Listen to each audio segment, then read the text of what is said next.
Sumasakit likod ko eh.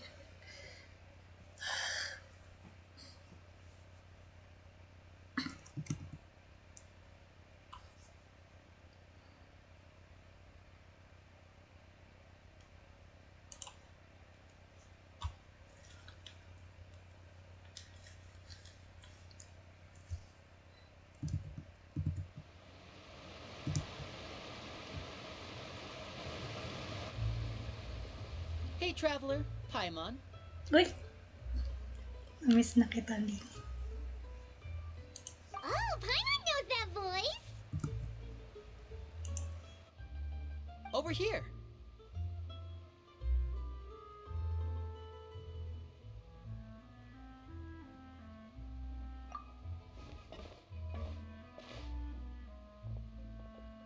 To borrow one of the more popular turns of phrase at the moment, this appears to be quite the fated reunion.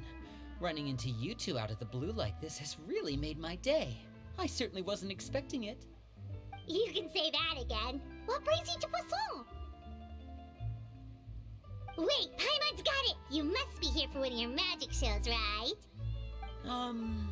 Actually, we've run into a bit of trouble on the home front, so Father arranged for us to stay in Poisson for the time being. Oh, are Lynette and Fremine here too? Yep, along with most of the other members of the House of the Hearth. You may have noticed Poisson seems a bit more crowded than usual. So you're saying nearly the entire organization has moved to Poisson? Sounds like you've run into way more than just a bit of trouble. What's really going on? Well... Since the two of you are so curious, perhaps I can fill in the gaps. You scared Paimon half to death! Father, you're here. You know... On second thought, maybe we don't need to know? It's all probably super confidential House of the Heart stuff, right? We totally weren't trying to pry or anything. No need to be nervous. I could sense your genuine concern from your conversation just now. Of course, I can also understand your confusion. Sending so many Fatui here to Poisson, it's only natural that some might suspect an ulterior motive to be involved.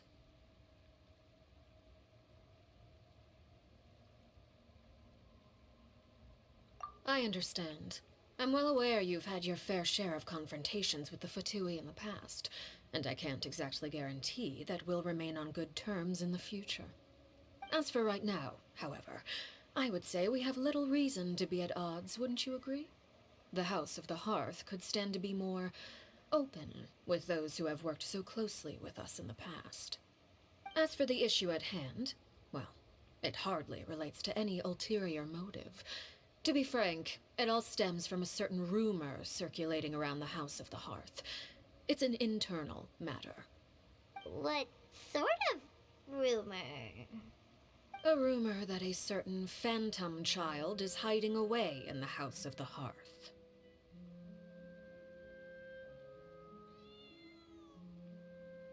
A phantom child?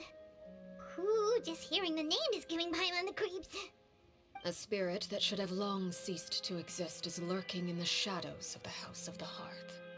So I decided to bring the children to Poisson before continuing to investigate the situation. I expect I should be able to track down the spirit fairly quickly. After that, it's just a matter of resolving the situation, if you will. It shouldn't be much trouble at all. If you're curious, or if you still have some concerns, it might be advisable to stick around for a few days. I'm sure the children would be exceedingly pleased to welcome some visitors. Lenny, I'll leave you to entertain our guests. I have some matters to attend to. Of course, Father.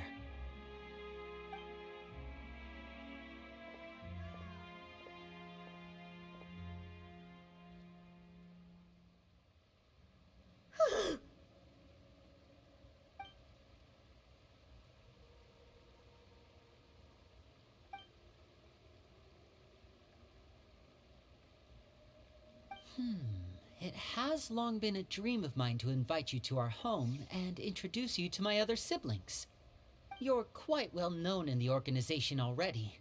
A lot of people have been talking about you, especially after everything with the prophecy. If you're willing, why don't you stay a while and have a little chat with us? Alright. We don't have anything else to do right now anyway. But let's be clear, we're just gonna be there as guests, okay? Don't get any funny... Oh, wait a second. For your guests, that probably means we'll be treated to lots of yummy food, right? Of course. During our stay in Poisson, we've been helping out the locals with some fishing. We bring in quite the bounty every day. In fact, today is the perfect chance for me to show you what I can do in the kitchen. Let's go. I'll take you to where we're staying.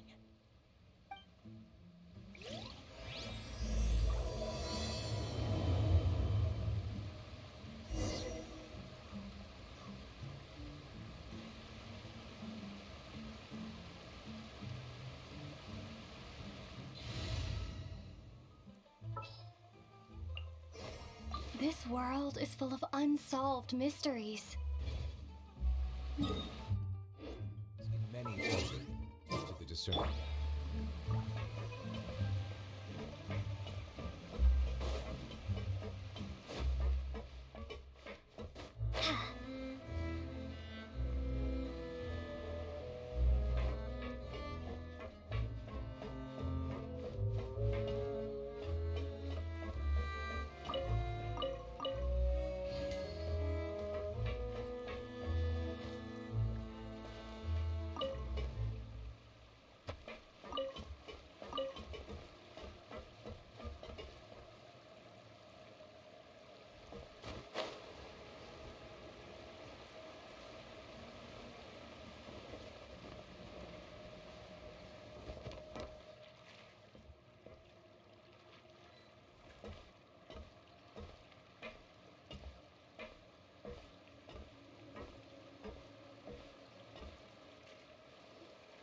We rented this house from one of the locals to use as a temporary base.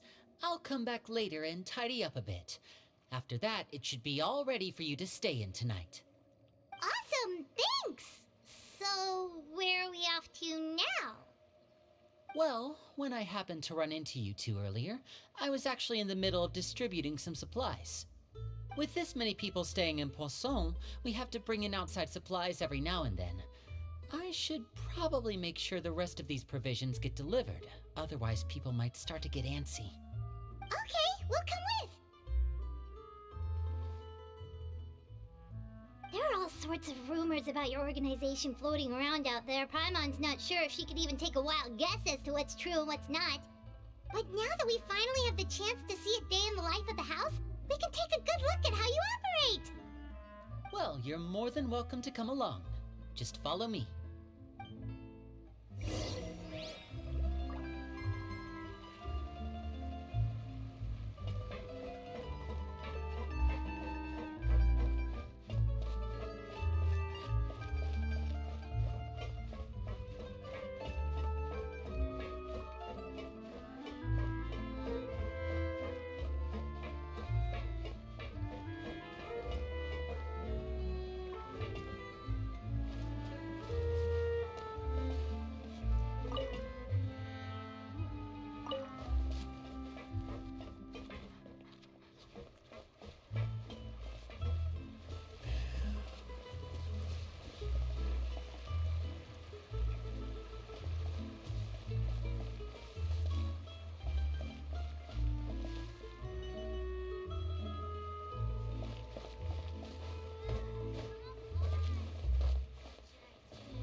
It's important to inspect your diving equipment regularly.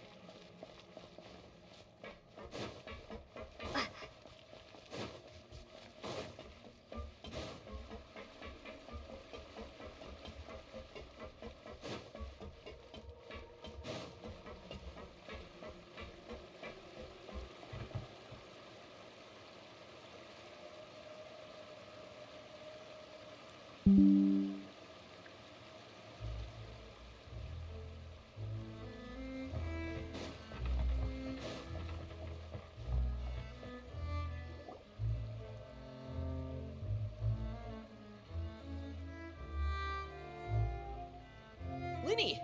We're finally here. The supplies. I'm assuming you've... Brought them with me? Yep, here you go. Hello? Something caught your eye? It's the Traveler in Paimon! No way! Come here, everyone! Hurry! The Traveler and Paimon are here!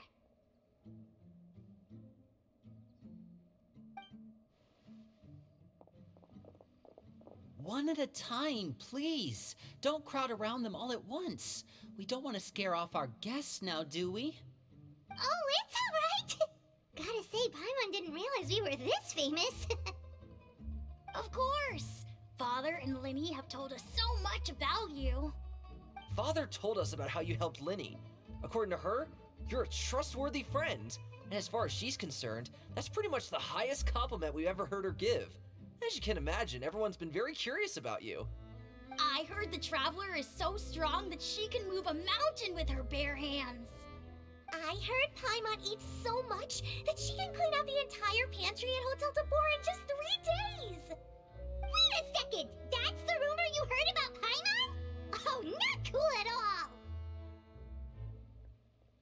Oh, wait! When guests visit, you're supposed to give them gifts and stuff, right? Oh, we don't need something like that. Besides, we don't have anything to give to you! Come on, we insist! I can give you some of my new potions. Just pick your poison. And by that, I mean medicine or actual poison. I've got both. Huh? Or maybe Shaplo can teach you guys about stealth. He's super good at it. He's never been caught. Ah, now that's not a bad idea. I know you usually prefer to fight head-on, but it never hurts to expand your bag of tricks, right? When it comes to eliminating your enemies, staying quiet can go a long way. Trust me, I would know. I was poisoned not too long ago, and I'm still dealing with the after effects. So I'm not quite as good as I was before, but I can still give you some pointers. Wait, when you said gifts, Paimon didn't think you meant poison and stealth tactics. But those are the best things we can give you. You don't like them? Ooh, how about this? Tell me the name of someone who really annoys you, and we'll teach him a lesson for you. All right, Folt, Selwar. I think that's enough suggestions for now. When it comes to being a good host, it's the thought that counts. You don't need a physical gift to make our guests happy. In fact, pestering them with suggestion after suggestion might make them more annoyed than anything. I would say your enthusiasm has certainly gotten across. Really? Awesome! It's been so long since we've had guests to play with. If there's anything you need, just let us know. Yeah, especially if it's poison or something. I've got all sorts of potions for that. Well, we'll talk to you all later. We've still got supplies to distribute. All right, see you later.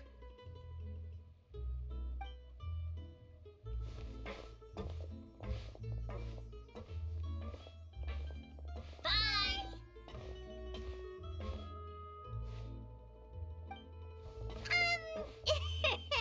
Lenny, about all that poison and stealth tactics talk just now. Scared you, did it? That kind of talk comes with being part of the House of the Hearth.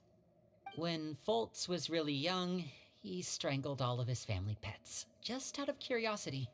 He was labeled a dangerous problem child and was abandoned by his family. Elwar has an unnatural obsession with potions. Father has forbidden her from trying all the different concoctions she comes up with, but she still tries to test them in secret. You really have to keep an eye on that one. Chaplot is around my age. While I'm mainly responsible for collecting intelligence, he handles surveillance. He's very passionate about his work and has no reservations about taking on some very difficult missions. I know you two probably aren't used to that kind of talk, but I can promise you they only had the best of intentions. Things like stealth tactics and developing different poisons, they really mean a lot to them. They were just trying to share the best of what they could offer, that's all.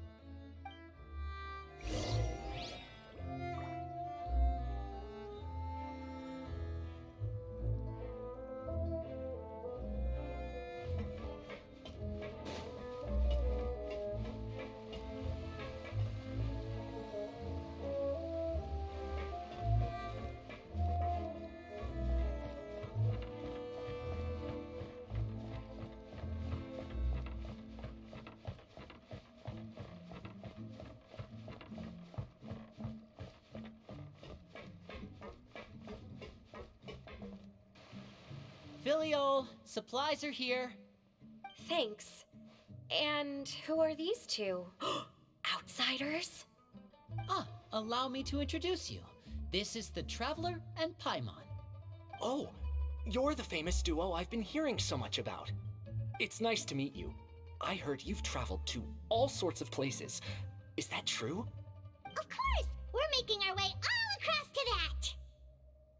Oh, good for you. You must be pretty familiar with Fontaine by now, then. Have you seen the new opera that started running recently? I think it's called... The 4,000 Thieves? Oh, this is the first we've heard of it. It seems like it's going to be fantastic. From what I've been able to tell from the posters, anyway. You should definitely check it out if you have the time. Oh, and there's the Blind Maiden, too. That one is supposed to have audience interaction. Seems pretty interesting. After this mission is over, I think I'll go get a manicure. Oh, maybe I should dye my hair. Wonder how much it'll cost. Is it just Paimon, or do these two seem much easier to get along with than the others? Looks like the House of the Hearth has some normal members after all. I heard that.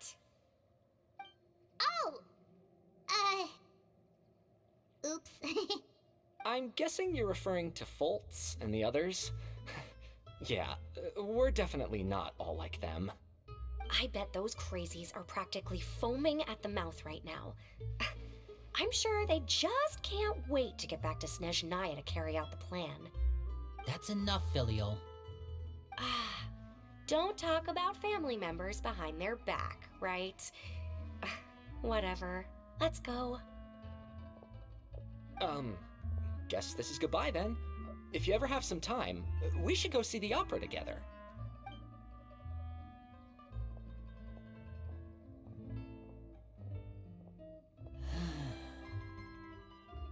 Well, that's it for the supplies. We should probably head back as well.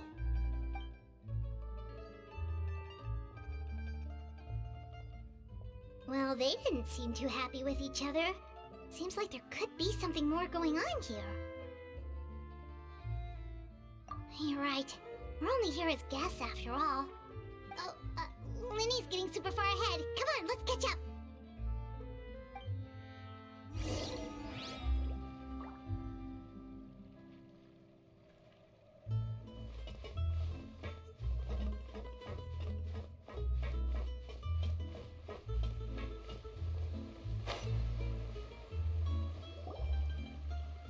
So, what do you think of the members you've met so far?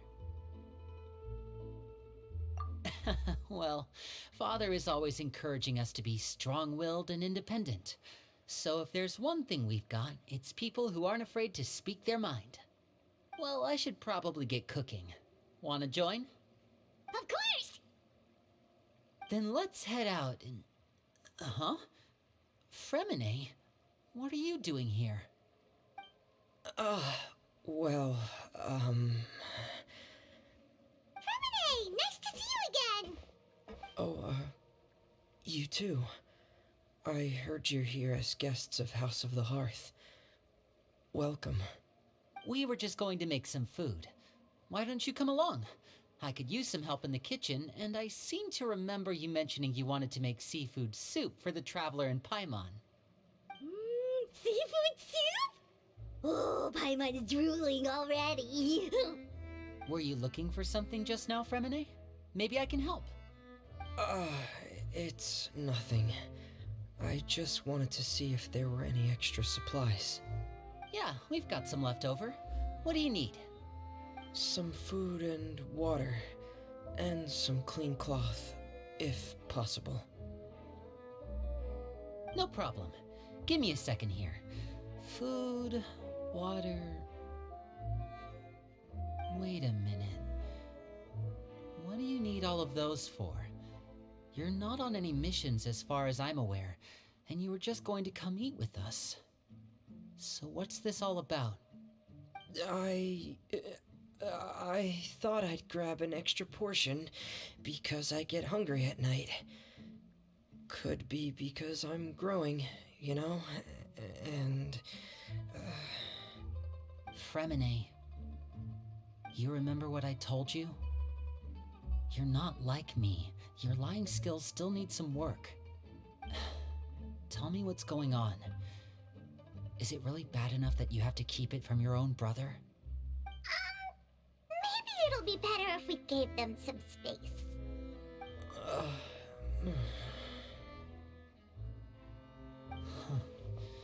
This is the first time I've seen that kind of look on your face.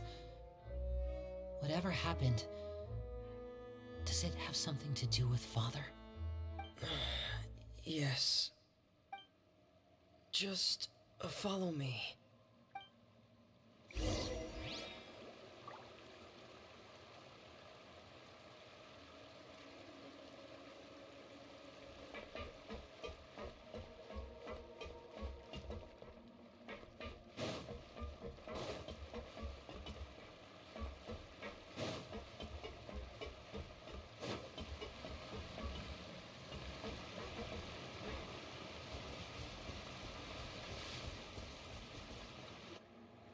You're back! Oh, and you've brought some friends with you this time. Hello, my name's Linny. I grew up in the House of the Hearth. And you are? Hi, Linny. I'm also a child of the House of the Hearth, just like you. You can call me Clairvy. Clairvy? It's nice to meet you. Does that name ring any bells, Linny? No, not at all. That's not a name we have on our roster, I'm sure of it. What I'm not sure of, though, is how she managed to sneak in. She must be the phantom child Father's been searching for. From the looks of it, I'm guessing you were the one that found her, Fremine. You, haven't told Father, have you? No, I haven't told anyone. I've just been keeping her hidden. For how long? About half a month now. So ever since we got to Poisson, then, do you have any idea what you're doing? I know what I'm doing. Really? 'Cause from where I'm standing, it looks like you're hiding the very person Father has been trying to find. If Father finds out about this, everyone involved is going to be punished. You know the rules of the house, Fremine.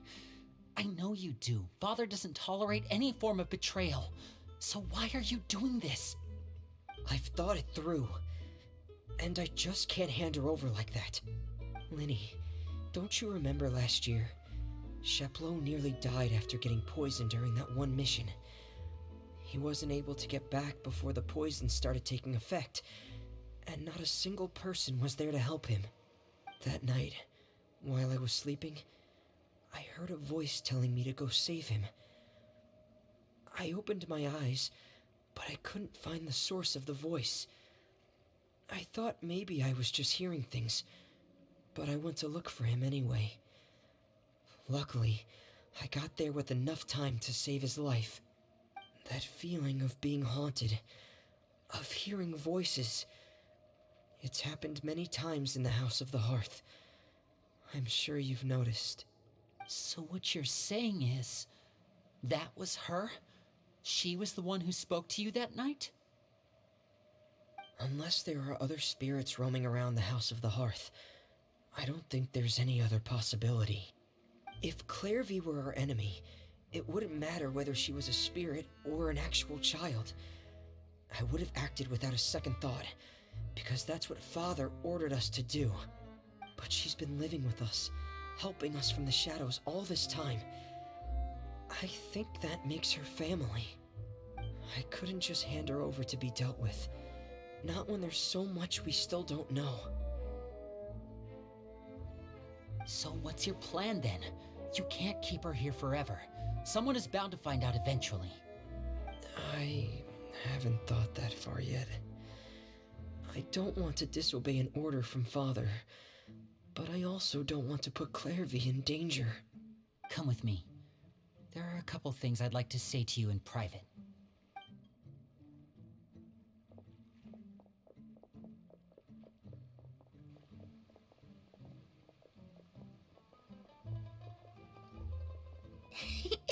Those two sure care a lot about each other. Well, they got a funny way of showing it. From where Paimon was floating, it sure seemed like they were about to bite each other's heads off. No way! They have a really deep bond. I could tell right away, because I also have a friend like that. I just don't know how long that kind of bond can last. The darkness in the house runs deeper than you can imagine.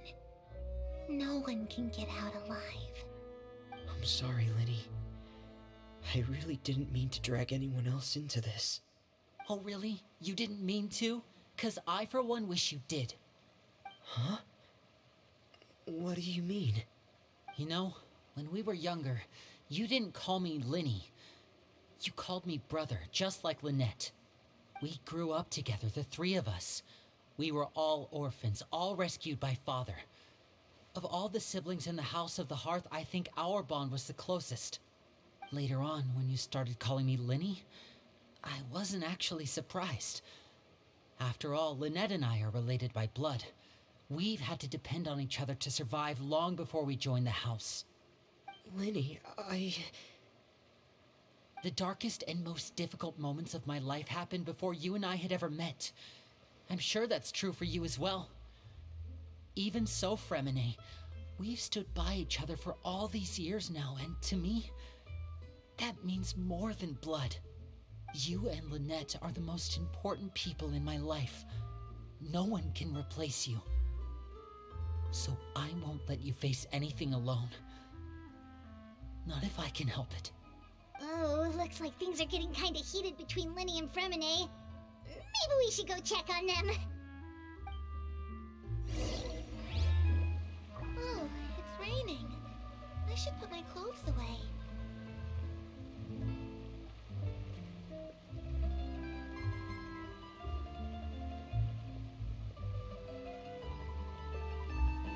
Mary? Looks like she's not here either.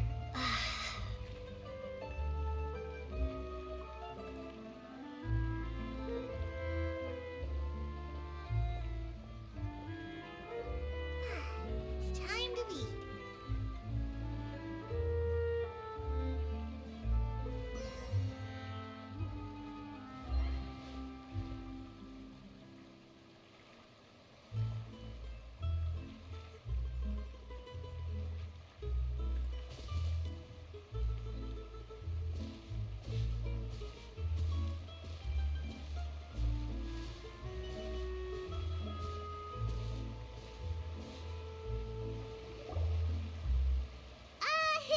Hey, you two! Hope we aren't interrupting anything. Like a fight, or... Oh, wait a minute, Fremine. You're not crying, are you? Is everything alright? everything's fine.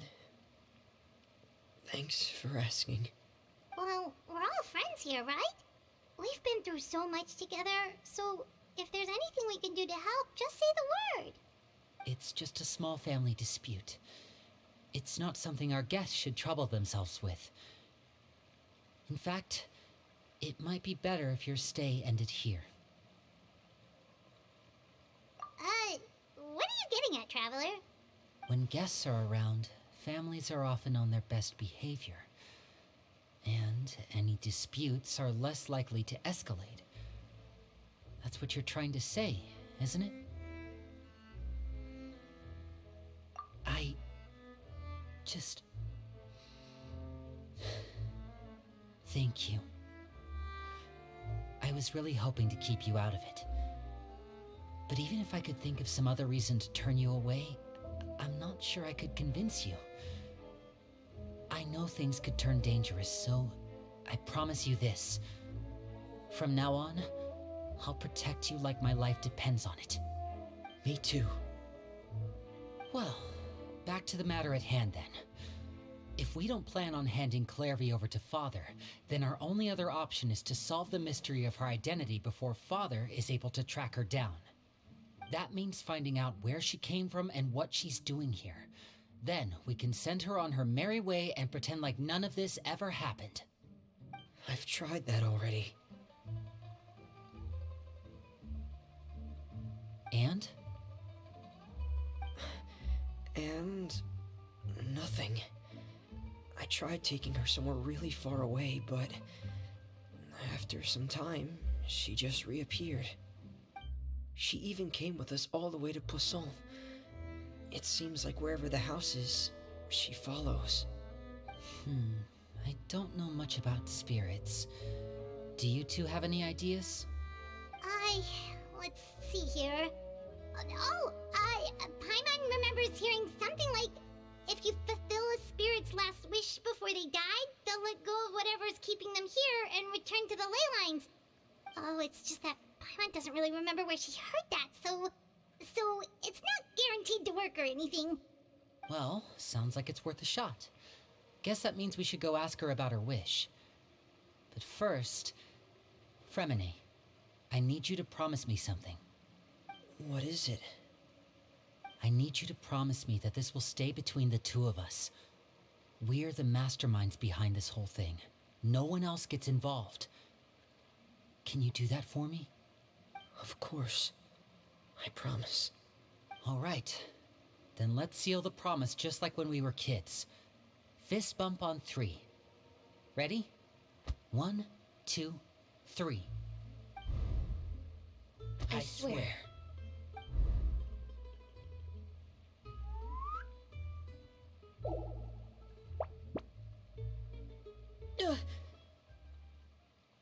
Whoa! Lynette! But what a surprise! What brings you here, dear sister? And, when exactly did you get here?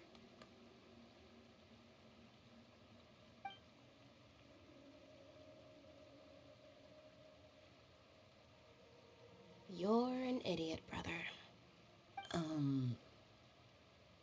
And you too, Fremine.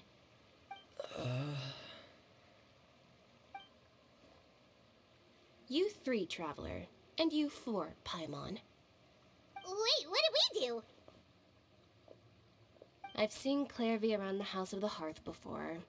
I hadn't seen her in Poisson, so I figured she must not have come with us. But it turns out you were just hiding her. I heard you talking about your plan. Rather than steering clear of the situation, I'd rather fully join in.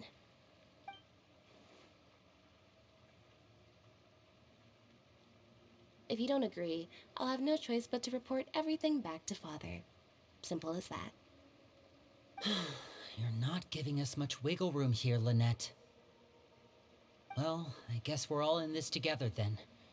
After we talk to Clairvy, we'll figure out our next move. There's no time to lose. Let's go.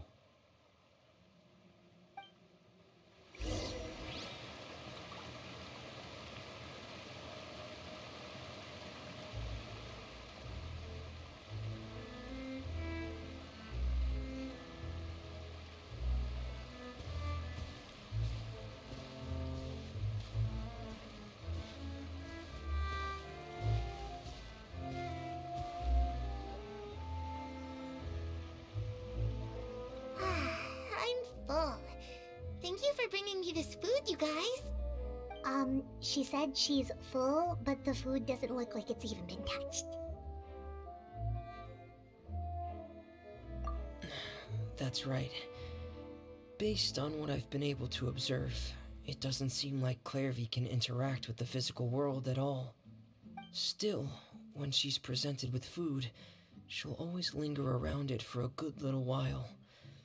Maybe, in her mind, she really is eating those things. Does she know that she has already passed away? I've tried to ask her, but she didn't answer. My guess is that she's just as confused as we are. Or maybe she couldn't understand the question at all. Clairvy, if you've got some time, I'd like to ask you a few questions. Sure. Oh, another new friend. Hi, I'm Clairvy. Hello. Clairvy, how did you join the House of the Hearth? Huh? Isn't it the same for everybody? The knave brings you here and then you can't leave. It's just that your name, it's not on the roster. And I've never seen you before. The roster? Oh, I get it now. I think there might be some things you don't know about this place. The people in charge, they're not as nice as they look. They say they keep a roster, but it's not complete.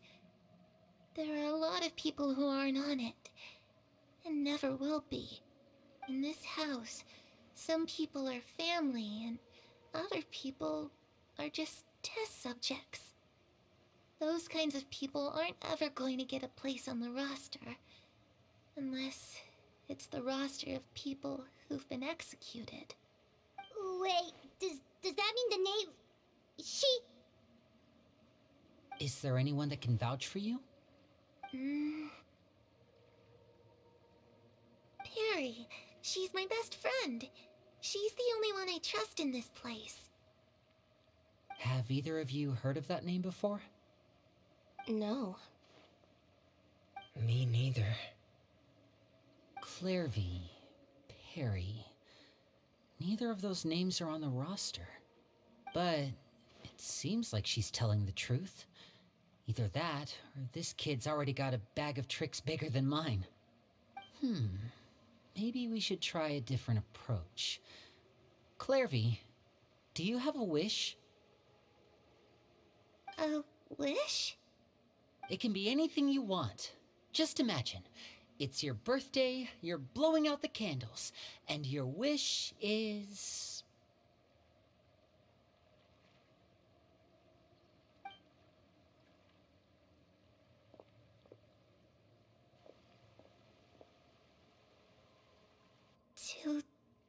To go outside, where the sun can find me.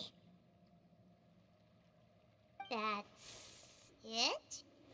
Well, that sounds easy enough. The darkness in the house runs deeper than you can imagine. No one can get out alive.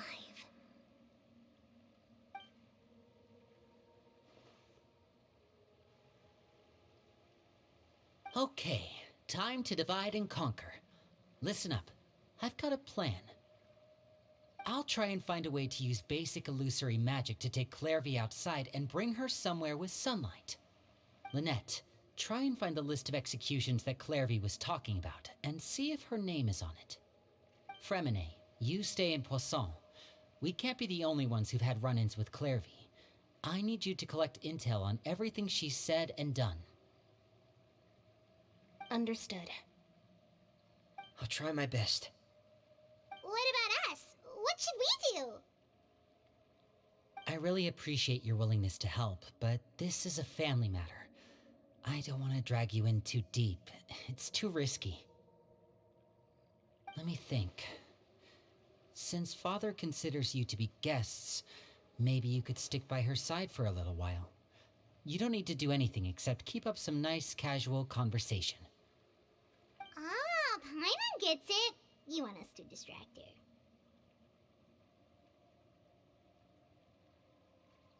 I'll give you a magic bird.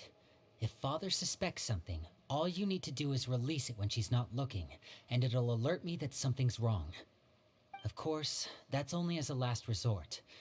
If Father doesn't seem to notice us, there's no need to make contact. We'll reconvene here tonight after all's said and done. If the worst case scenario happens and we're discovered, just tell Father everything. We're not going to let our guests get punished for our own actions. That's where we draw the line.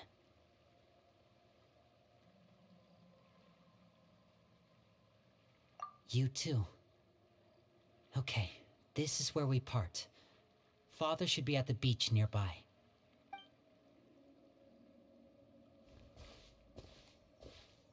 I really hope this goes well. No, it has to go well.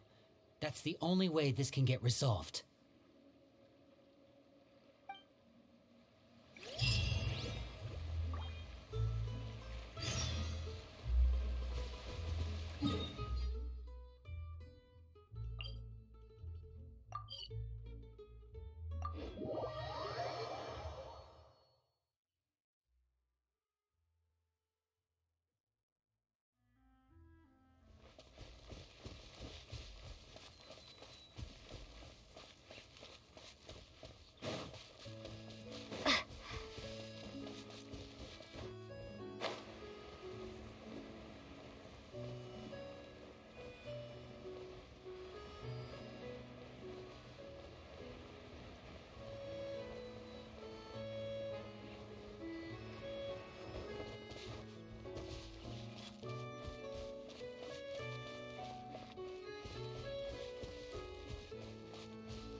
It's the knave and child.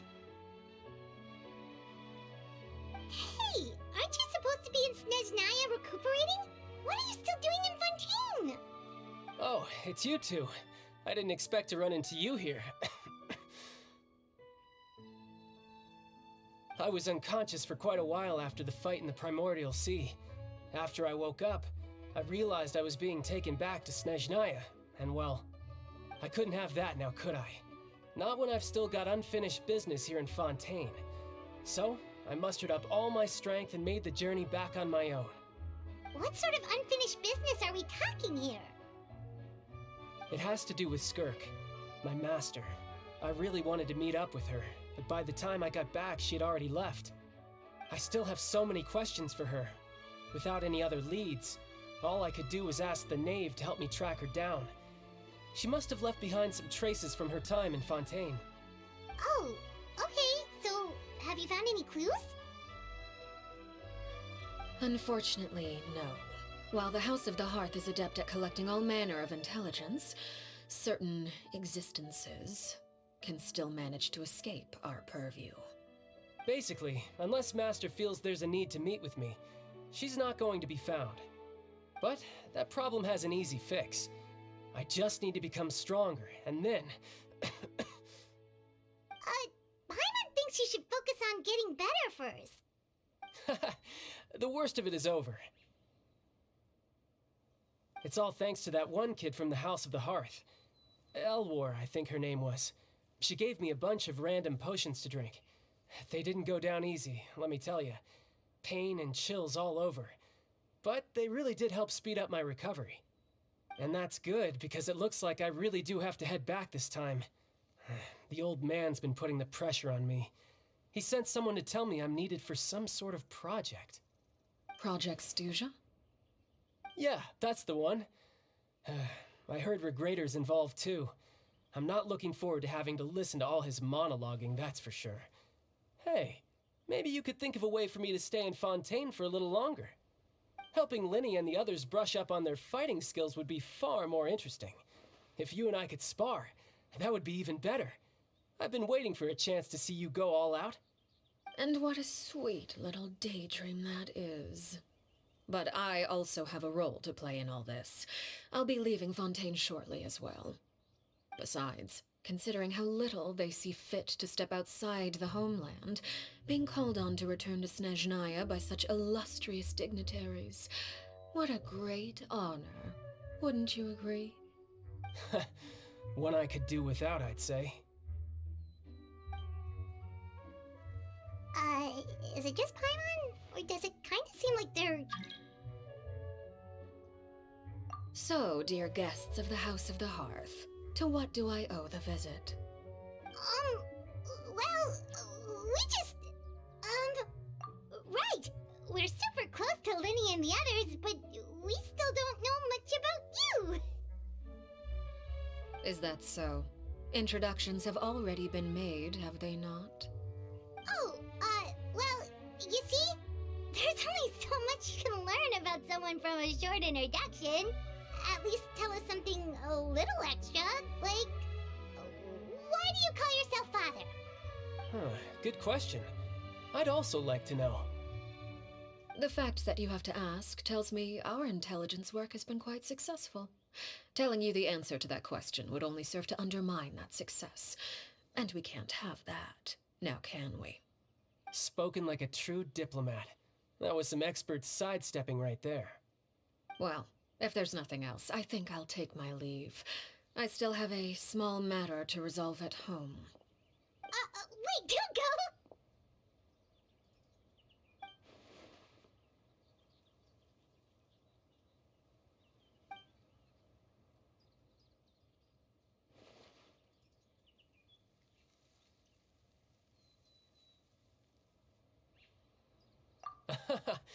I'd also like to hear the answer to this. I've met some of the members of your organization, and they all seemed like really good kids. They actually reminded me of Tonya and Tusser. Which, by the way, if you ever betray them, I'm just letting you know, I won't let you off easy. And why would I betray them? Well, You've already betrayed the House of the Hearth once, haven't you? At least, that's what I heard.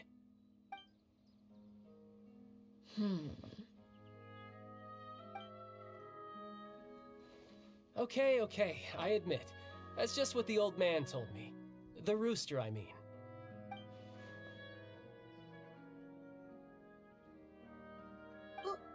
Wait, did you really do something bad to those kids? Never mind what I've done. I'm more curious as to what the mighty rooster had to say. Care to enlighten me?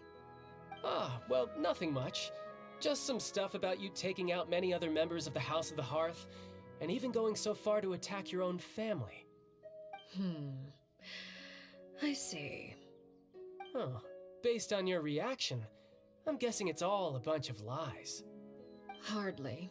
I don't appreciate his particular turns of phrase, but I suppose he didn't say anything untrue.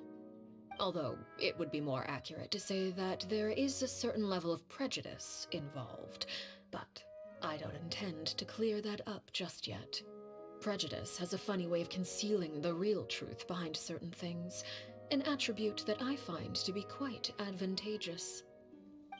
Call yourself a Fontanian, for example, and people will assume all sorts of things, when the real truth is that this is simply the land where I was raised. Huh? You're not actually from Fontaine? But then why did you try to help out with the prophecy and everything? I was trying to protect the children born in Fontaine. Claiming that I myself was a Fontanian simply made it easier to operate. People would hardly suspect a fellow Fontanian of having any ulterior motives. Who wouldn't want to save their homeland after all? The primordial sea wouldn't have any effect on me, but it would have caused great harm to the House of the Hearth. Well, you wanted extra information, didn't you? There you go. I hope that satisfied your curiosity.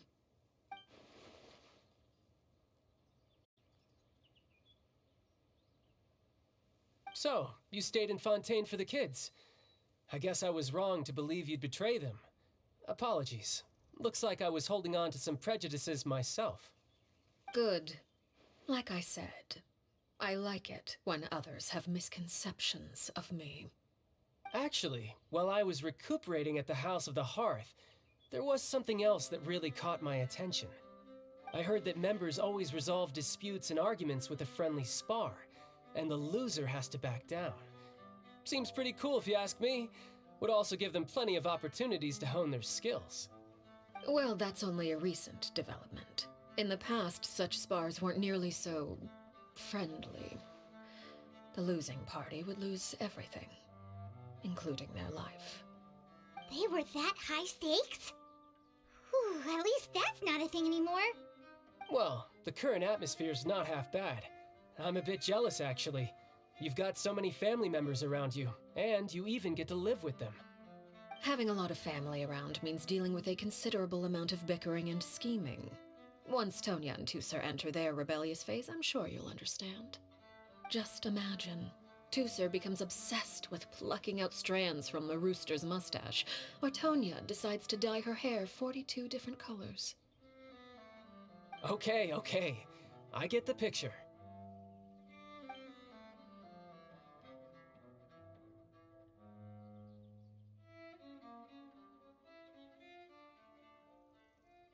Well, would you look at the time? I should probably get going. Traveler, Paimon, I'm not sure where our paths will cross next, but the next time we run into each other, we should definitely try and find some time to spar. Again, maybe this is a conversation we can have when you look less like you're gonna keel over. All right. Well, thanks for everything, Arlechino. No thanks necessary. You also played a part in obtaining the Gnosis. I would say we can call ourselves even. I like the sound of that. Well, I'm off. See you all some other time. We should probably get going too. Do you want to head back with us? Oh? You want me to leave so soon? Oh, well, you see, I'm rather enjoying the evening breeze. If you don't mind, I think I'll stick around for a bit. I have some things to think about. Apologies for not attending to you like a proper host. Please forgive this slight. I do hope you'll have a pleasant stay. We managed to keep her distracted until nightfall. Good thing Child was there to keep the conversation going. You don't think she suspected anything, do you? Oh, I wonder if Liddy ran into any issues. Let's hurry back and see how everything went.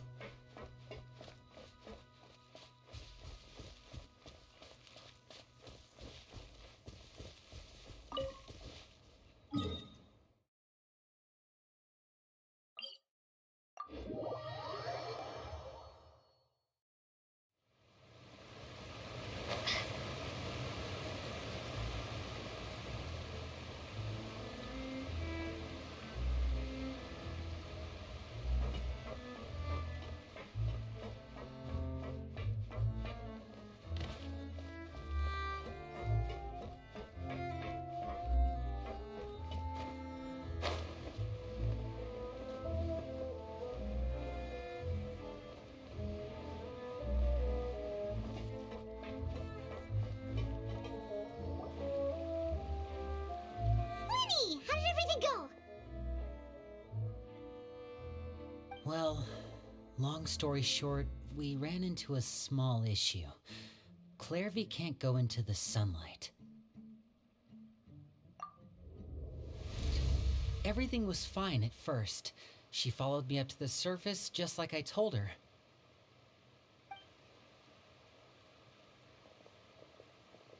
But as I led her out of the shadows and into the sunlight, she vanished. I turned around and there she was, standing at the edge of the shadows, silently watching me. Huh. Maybe she's afraid of sunlight, or... No, it wouldn't be her wish if that were the case. Well, we could always try pushing her into it.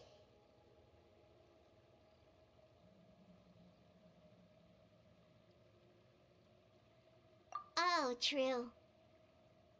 I've pretty much tried it all already. Nothing worked. Eventually, the sun went down, so all I could do was bring her back here. How did it go with you, Lynette? Good. I've got the list. It's right here. Really? Well, what are we waiting for? Let's take a look!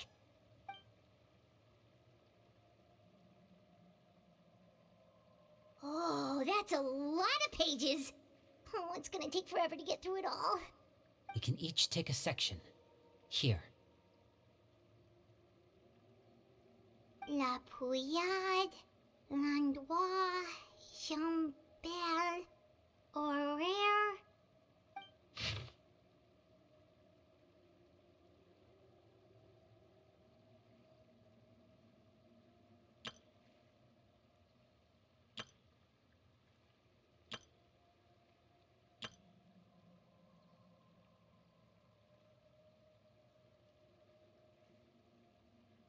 Oh, yikes. That horaire guy has a huge scar on his face.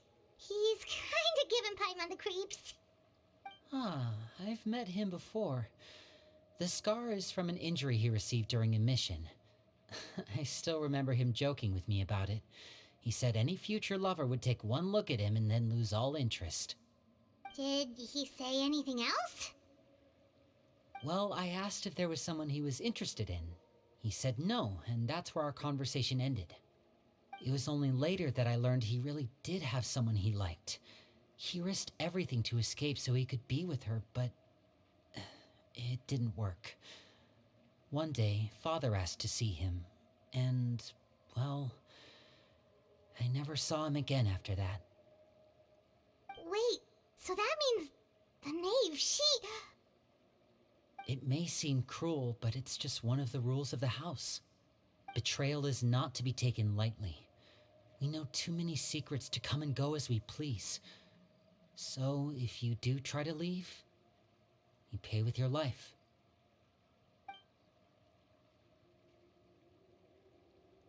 Her name's not here, huh? Well, that's not too surprising. It doesn't seem like this list is complete. It only contains records dating back around 5 years. Let's shift our attention then.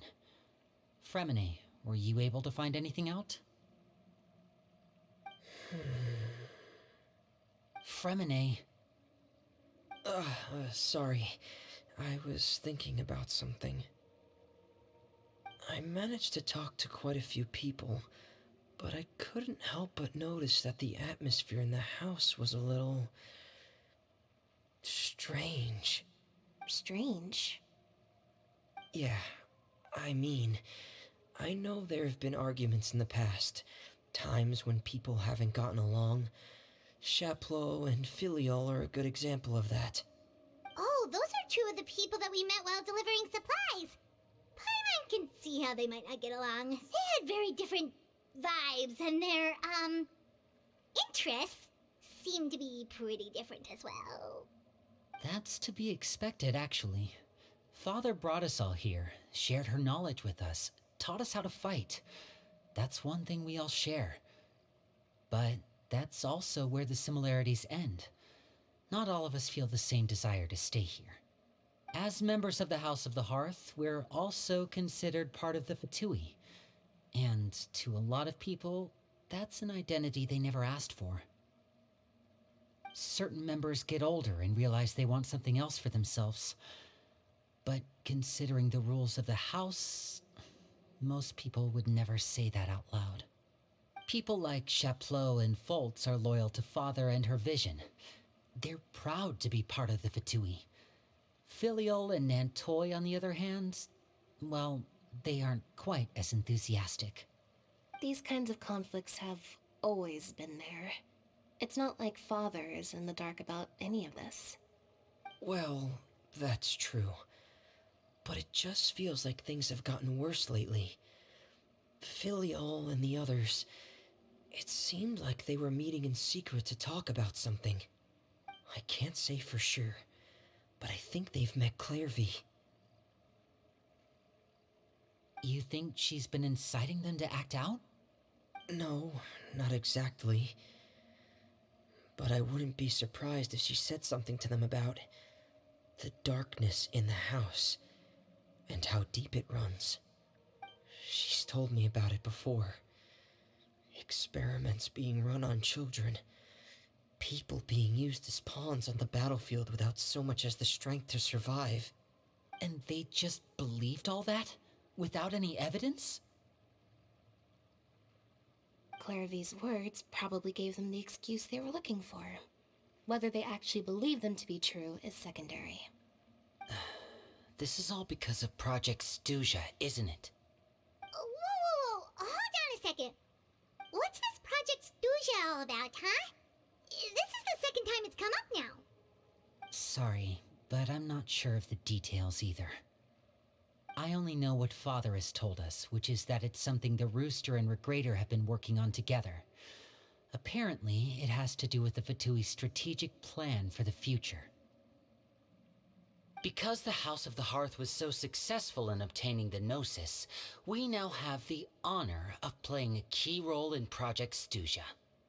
Wait, but isn't that a good thing? Key role is just another way of saying dangerous role. To us, the whole thing is an inconvenience. Father thinks so too, but she's in no position to refuse. Their plan isn't exactly unreasonable, and they've been funneling the house a lot of funding. It's just that we'll lose a lot of members in the process. Participating in the plan, it's an honor in name only. What they're really trying to do is subdue us. The existence of an intelligence organization outside their control makes them feel uneasy.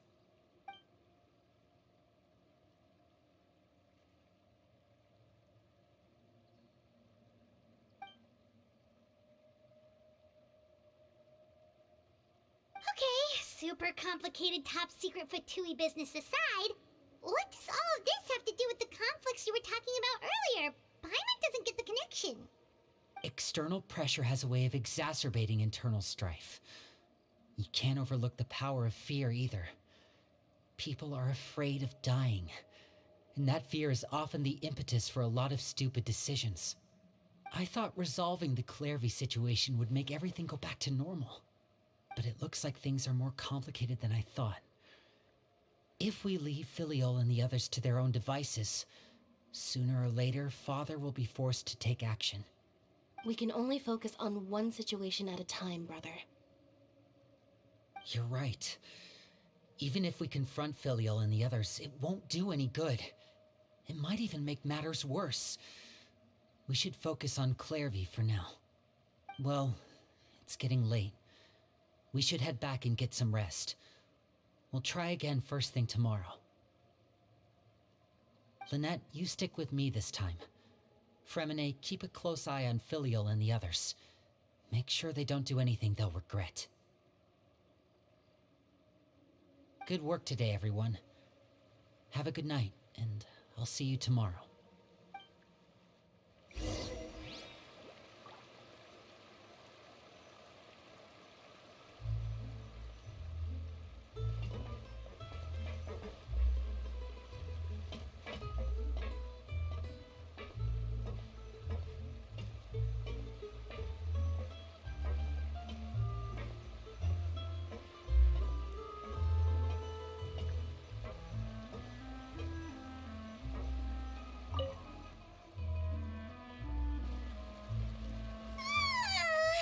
Oh, I'm always looking forward to an early night, but she can't sleep at all. Hey, you don't think the knave will be too angry with Linny and everyone if she finds out about all this, do you? She's even scary when she smiles. If she were to actually get angry... Ooh, you have to protect Paimon if that happens, okay, Traveler?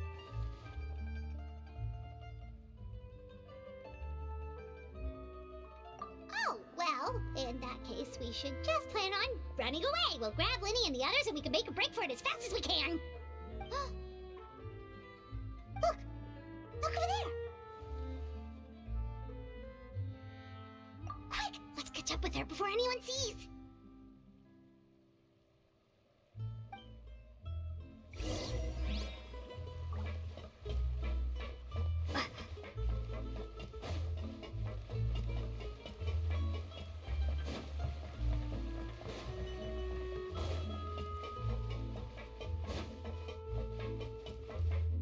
Over there!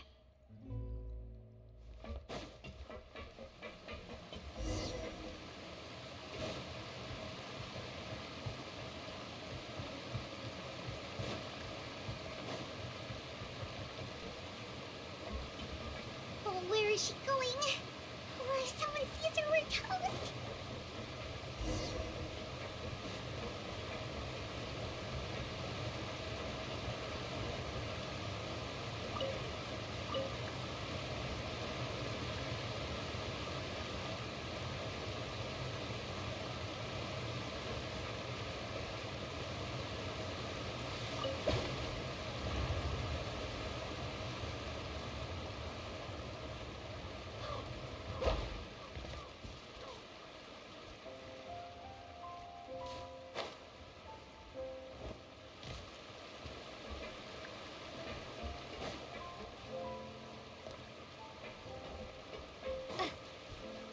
Oh, look! She stopped!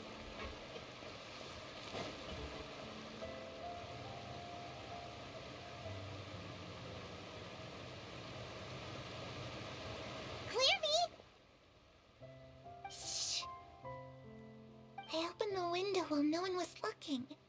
Look how pretty the outside is. If only I could have more than this. You probably think I'm being silly, huh? All this hopeless resisting. It's better to dream of what I could have than try to make it a reality, right?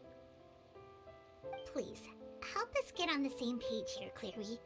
We need you to tell us what you know. Can you do that? Sure. Although, after you hear all this, I think you might regret that decision. Everyone in this family is nothing more than a tool, something to be used and exploited. We're all expendable, including me. As long as you're useful, you get to stick around. Lose your value, you're handed over to the doctor, experimented on, and given a fate worse than death.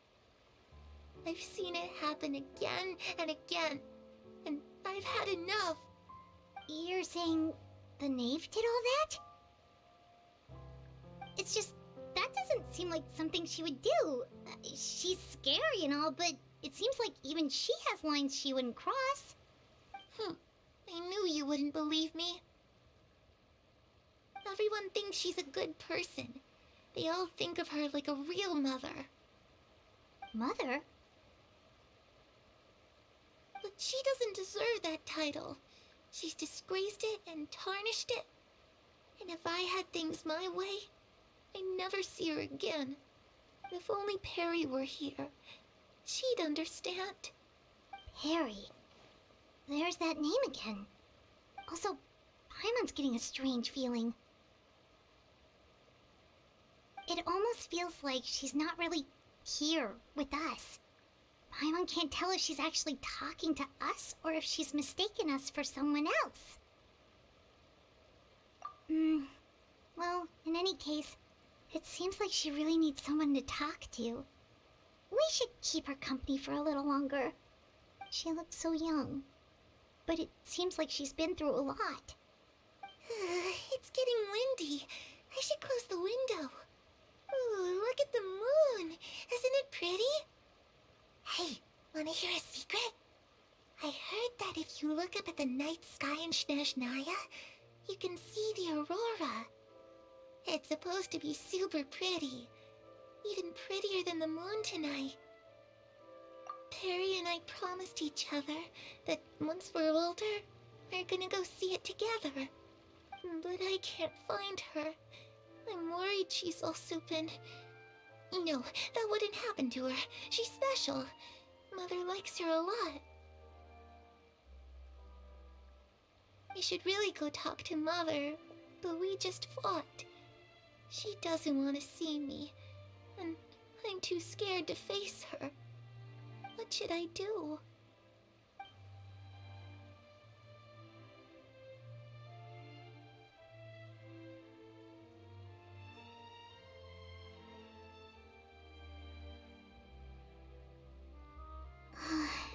Paimon really doesn't understand what's going on with her. Well, let's head back. We've got an early morning tomorrow.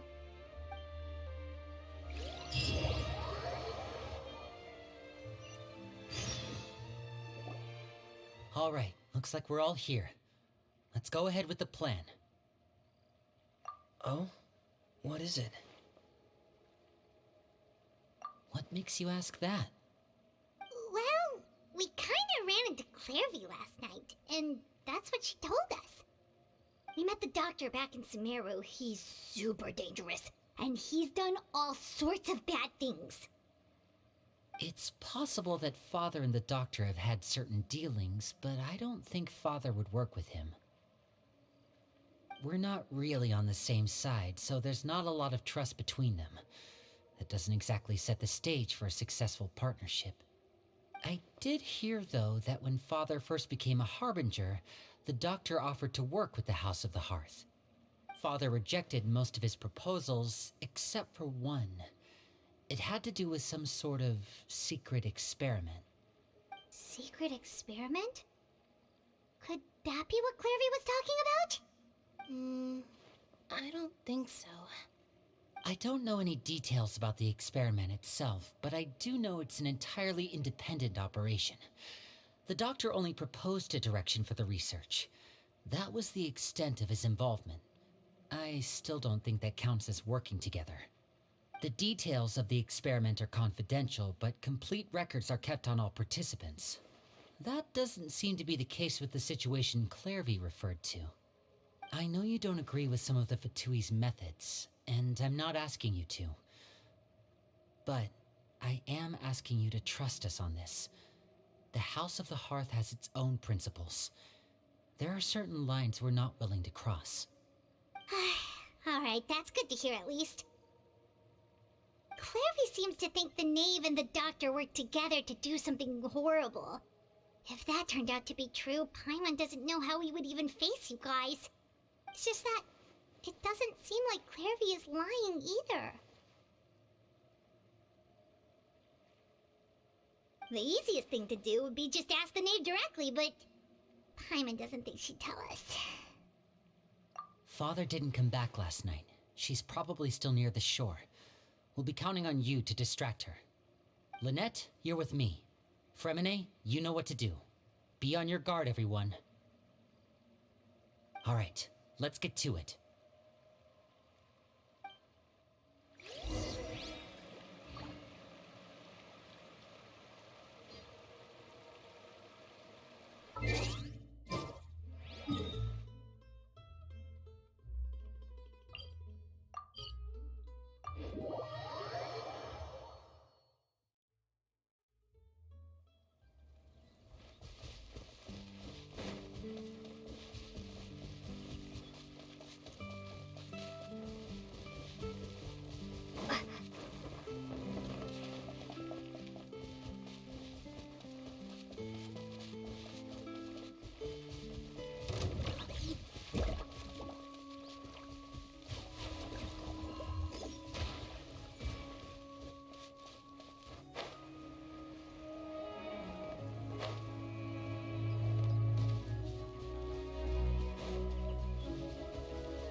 Ah, it's you two again.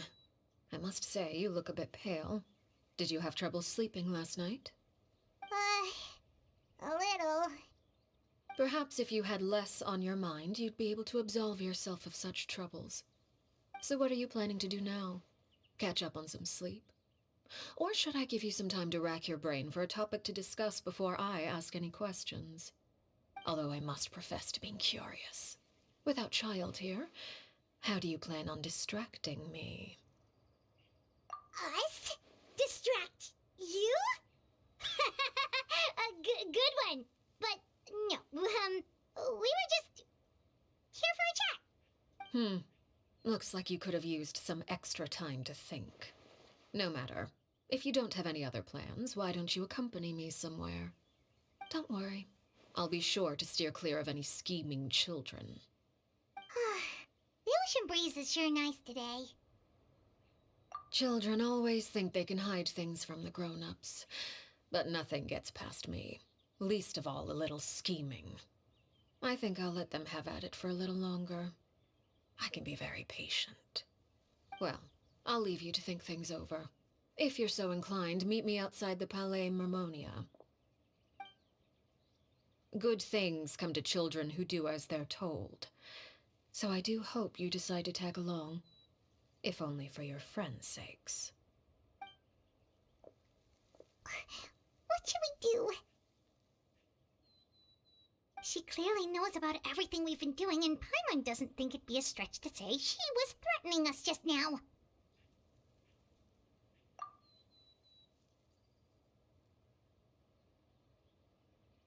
Oh, good idea. Hopefully he sees it in time.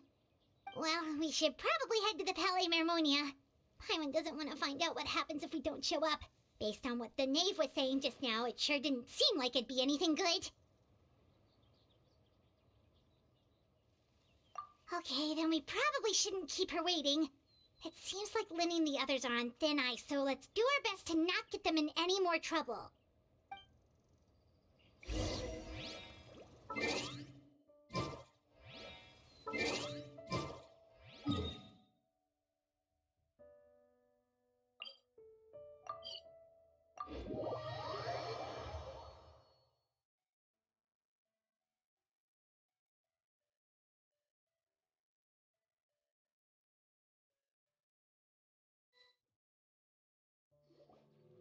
Seeing as we still have some time before my meeting, we might as well enjoy some pleasant conversation while we wait. I'm glad to see you get along with my children. Being surrounded by good companions is necessary for a child's development. You're not planning on doing anything to them, are you? I assume you're referring to Lenny, Lynette, and Fremine. Although, there's that situation with Filial and Nentoy as well.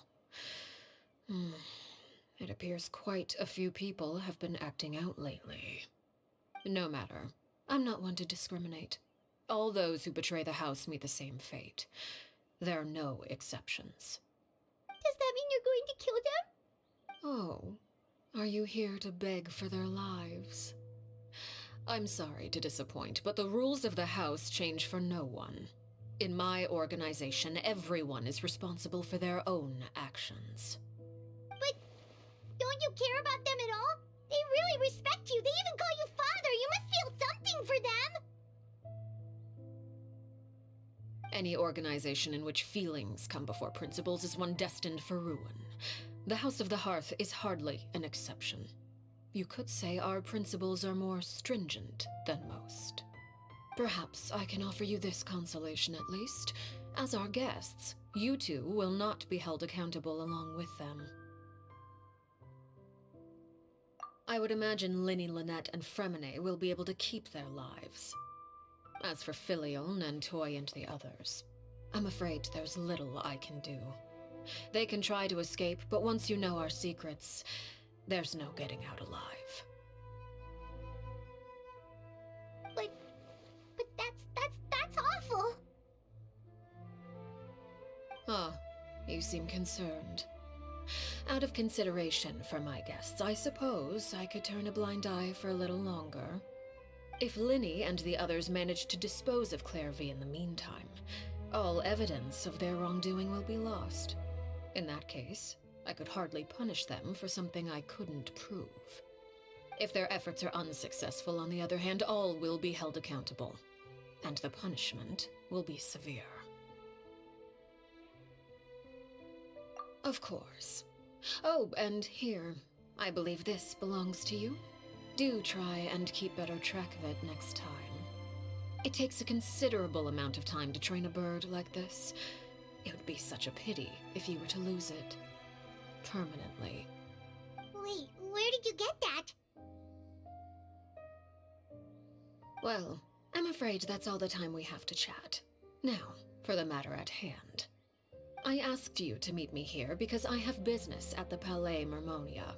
It has nothing to do with you, but I think it would be prudent for you to stick by my side for the time being. There will always be time later to run off and tell Linny what you've learned. Well, time to go. Looks like we wrapped things up just in time.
It's been a while, Monsieur Neuvillette.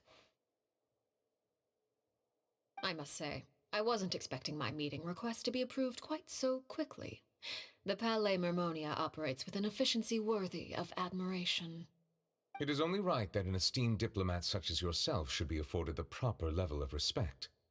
Although, if I may speak plainly, I must confess that I did not anticipate we would have the occasion to meet again after presenting you with the Gnosis. I see you've brought the Traveler and Paimon with you as well. If I may inquire as to the purpose of your visit.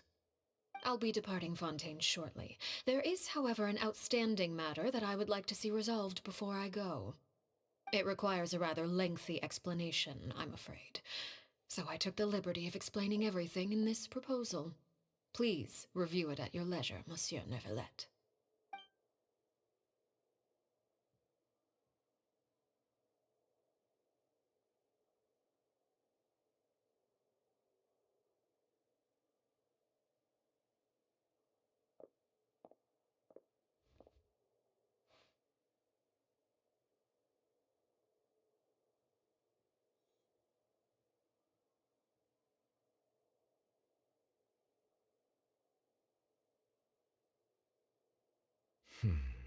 I understand your request. However, at the risk of causing offense, I must admit that I fail to see why you would wish for such a thing. I heard you have a certain fondness for water tasting, Monsieur Neuvillette, so allow me to use water as an analogy. A family is like a large body of water with countless rivers flowing in and out. As someone who watches over this system, I would hope that each river that flows from the source will eventually reach the ocean. Of course, objectively speaking, I know this is impossible. Most of the rivers will dry up along the way, disappearing into the ground and leaving nothing but a barren riverbed behind. Not all rivers are destined to reach the ocean, but I would not see their existence rendered meaningless. I believe the water that flows within them is simply meant for a different destination, like a field in need of irrigation. Or perhaps the glass of a certain water-tasting enthusiast. Did you get any of that, Traveler? Your words paint an optimistic picture indeed. Allow me to remind you, however, few among us are willing to sip from a glass filled with tainted water. It may have been tainted at one point in time, but not to worry. I'll make sure it's strained of all impurities and returned to its cleanest form.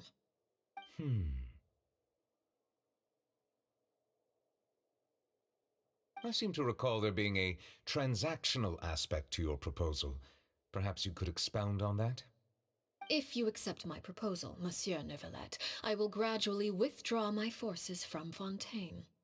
And, unless absolutely necessary, I will no longer carry out any special missions within Fontaine.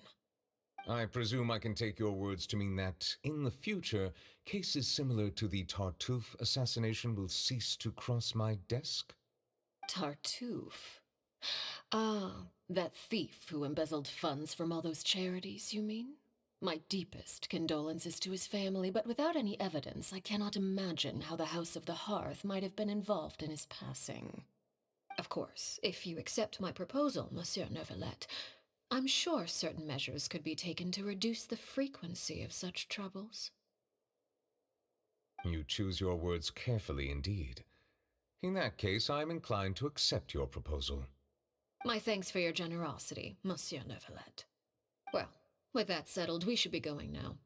I took the liberty of bringing along 2 bottles of spring water from Snezhnaya for you to enjoy. I do hope I get the chance to hear your impressions. Perhaps at our next meeting, yes? Indeed. I trust you would not overlook your commitment in the meantime. All right, Traveler Paimon. Time to go.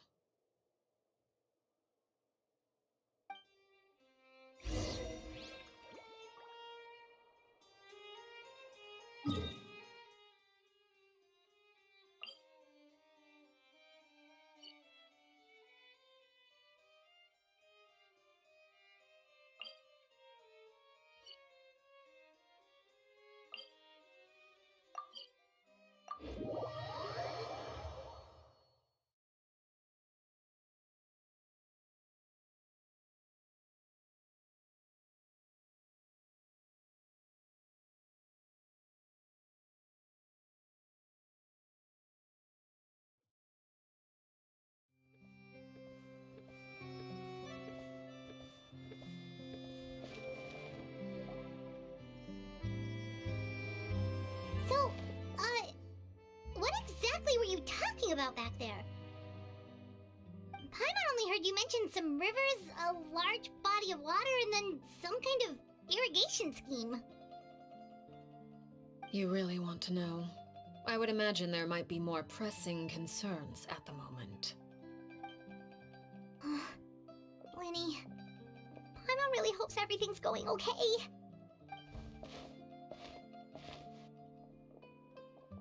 Oh, Paimon recognizes that look. You've got your thinking cap on, don't you, Traveler?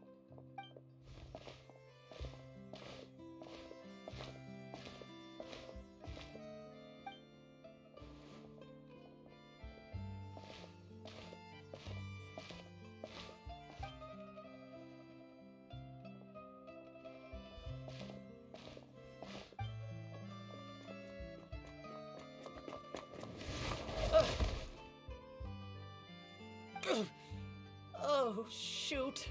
Are you alright? Oh, jeez. I'm so sorry. I was so focused on selling these papers, I wasn't looking where I was going. Well, let me make it up to you at least.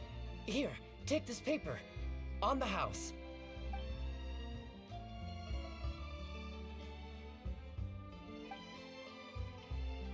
Oh, you don't have to give us anything. Please, I want to. It's not like I'm short on supply. All the extras will be useless come tomorrow anyway. It's my fault, really. I was just trying to bring home some extra mora for the family, but I bit off more than I can chew. I haven't had many takers today, so I'm still swimming in papers. What's going on here? Nothing much. I just ran into your friend here on accident. I should probably get going, actually, so... Hold on. Of course, I'm happy to compensate you with mora, it's just... I don't have any on me at the moment. I'll take 3 papers. Here, your payment. Oh! Thank you for your patronage. May the Archons bless you with good fortune. If only I had the chance to run into such generous customers every day. I should probably just take on a smaller inventory though, right? I'm getting married soon, so sometimes it's hard to not get ahead of myself. Anyway, I should head out. Goodbye! Well, now that my affairs are settled, we should take the boat back to Poisson. We've even acquired some light reading to enjoy along the way. Actually, why don't we stick around for a little longer? Paimon just realized how hungry she is. She can't head back to Poisson on an empty stomach.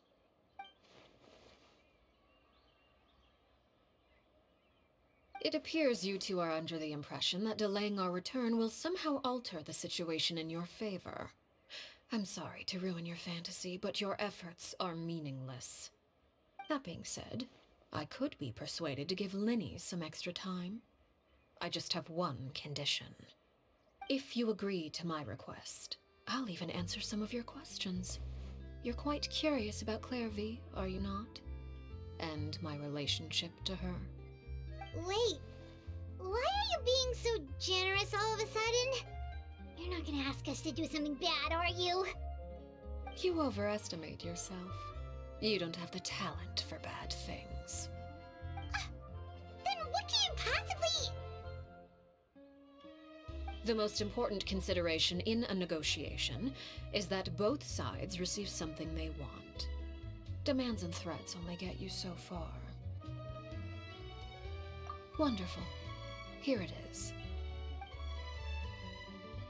When the time comes, make the choice that you deem most appropriate in the situation, and lend your help to the House of the Hearth.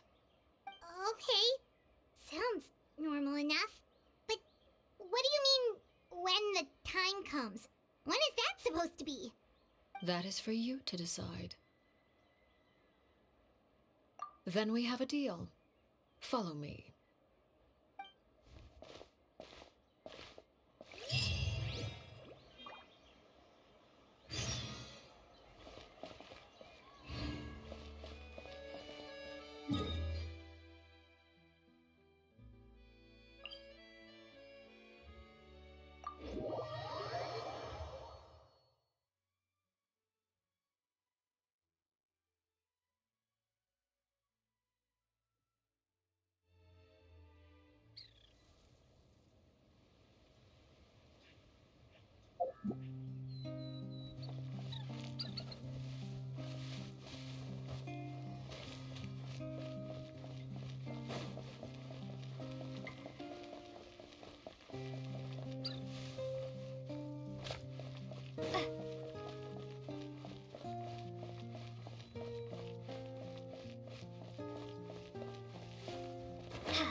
What is this place?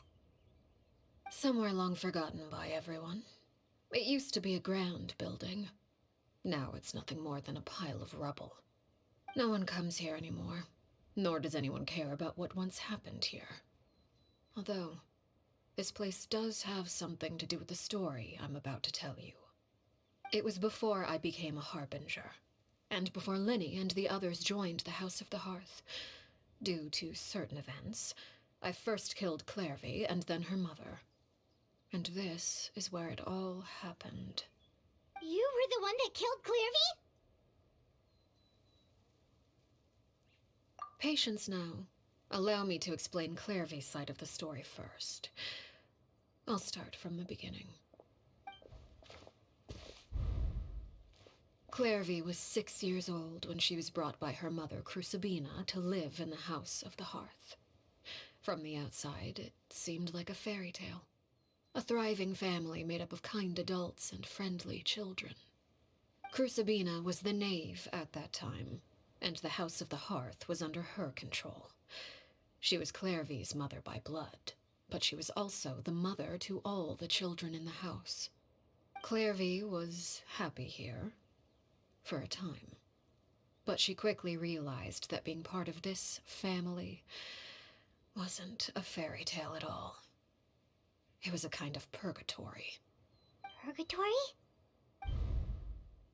Exactly. The House of the Hearth takes in war orphans from all over Teyvat.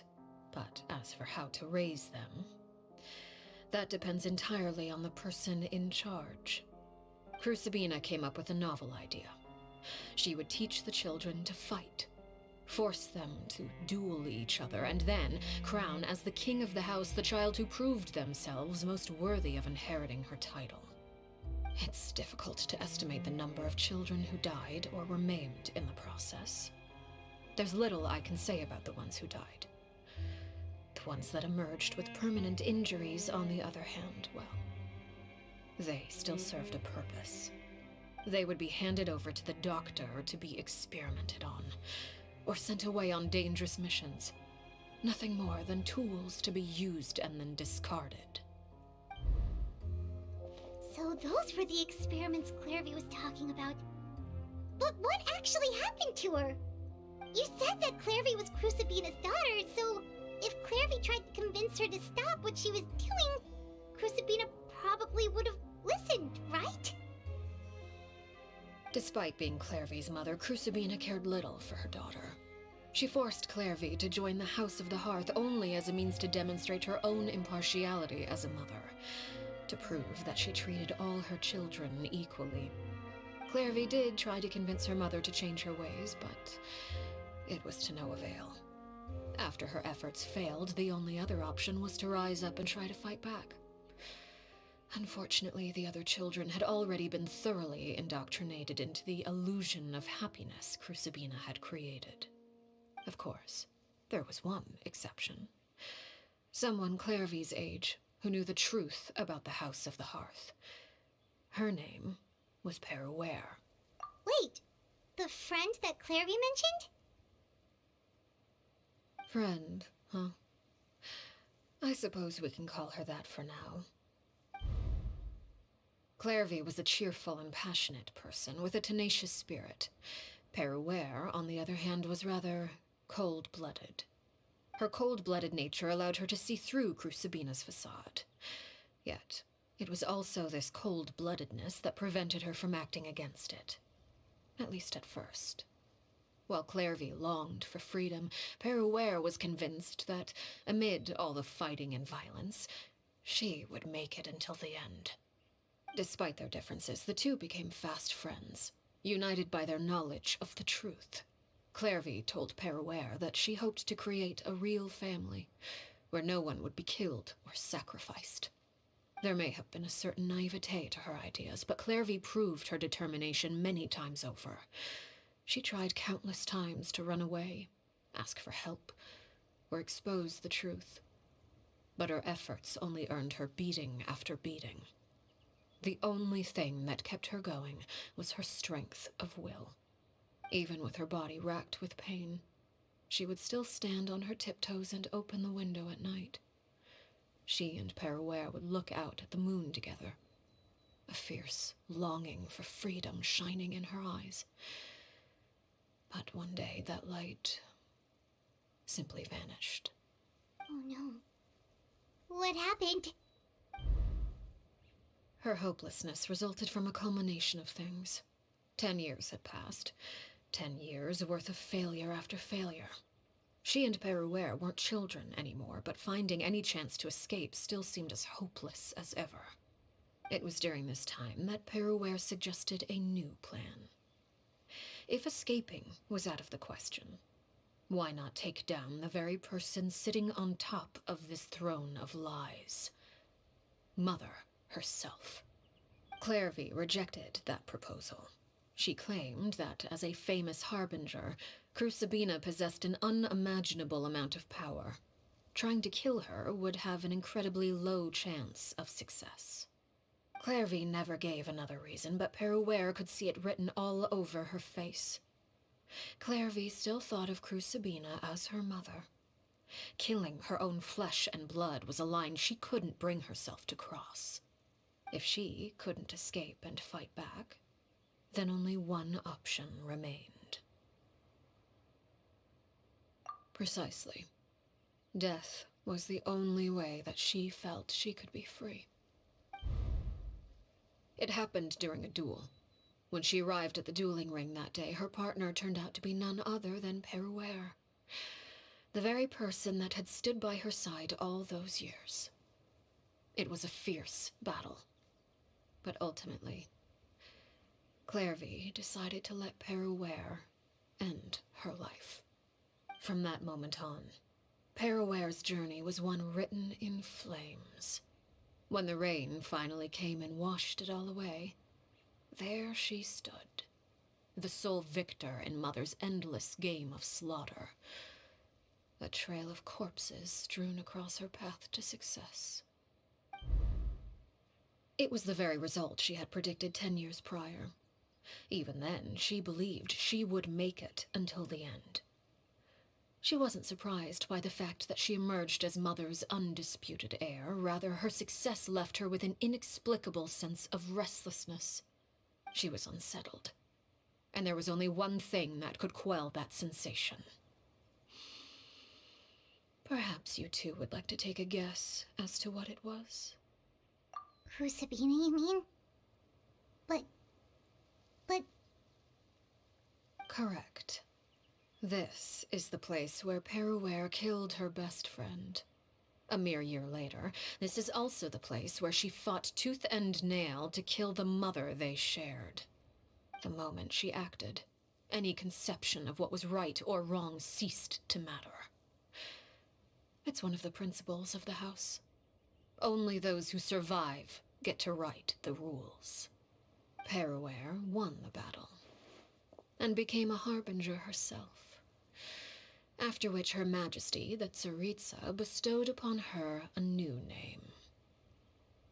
Arlechino. So the Perry Clairvy was talking about... It was you all along. You're Peruere. Arlechino is just a name you got later. I left that name behind long ago. I must say, hearing it now does bring back memories. After I defeated Crucibina, the moniker of Mother died with her. I chose to forego the title she called herself and even chose to give up my own name. I rebuilt the House of the Hearth under a new identity. Not only as Arlechino, but as father. And that is where the story ends. Any more questions? Yeah. Based on what you just told us, Clairvy wasn't a little kid when she was killed. So the Clairvy we met... Was she really a spirit at all? I suppose you could call her an illusion born of flame. Her existence is like ashes to a fire. Something left over in the wake of blaze and ruin. You see, a certain power runs through my veins. It's not unlike a curse. My flames leave behind shadows of anything they consume. Of course, the chances of those shadows morphing into a sentient entity are exceedingly slim. Clairvy is a very special case. Clairvy died when she was 16 years old, but what emerged from the flames was her 6-year-old self. Her appearance wasn't the only thing affected. Most of her memories were lost to the blaze as well. Memory is a mysterious thing indeed. Losing a portion of your memories will alter your sense of self. Lose 10 years' worth, however, and it would be like living in the past. Like returning to a version of yourself that never grew up. No wonder Paimon got such a weird feeling when we were talking to her. Perhaps I should put it this way. Clairvy is someone trapped in time. It may seem like she exists with us in the present, but she truly lives in the confines of her own past. So if all of that is true, then you must have known about Clairvy for a long time. Indeed. She's a rather volatile and unstable entity. Sometimes she would look after the children. She's even saved some of their lives. But other times, she would hide from me and become obsessed with revealing the truth about the house to anyone who will listen. Shadows don't have the capacity to learn or grow. Any new information they encounter is quickly forgotten over time. Your attempts to expose Clairvy to sunlight, they failed, yes? The reason is actually quite simple. In Clairvy's mind, the house is impossible to escape, and it is this very perception that traps her there. But no matter. All I have to do is kill her again, and all will be resolved. I don't anticipate so much as a single speck of ash will be left behind this time. Wait! Paimon can understand why you might want her gone, but isn't there another way? So what if she's trapped in her 6-year-old self? She's still your friend!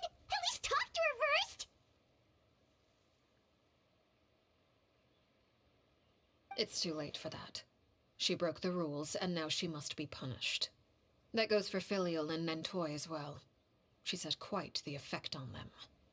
I hope you understand. The difference between Crucibina and myself lies in our formulation of the rules, not our policy for enforcing them. Upholding the rules without question is a trait we both share, because that is how a household should be run. Is this really what you want to do? Whatever could you mean? Don't you want to say a proper goodbye at least? Whether as a killer or as a father, there are two things that must be avoided at all costs: anger and sorrow. Anger makes you impulsive. Sorrow causes you to waver. Well, it appears it's about time to proceed. Before we arrived, I told some of my well-behaved children to bring our troublemakers here by nightfall. I do believe I've kept my end of the deal. I gave your friends quite a bit more time. As for what happens now, We'll just have to wait and see.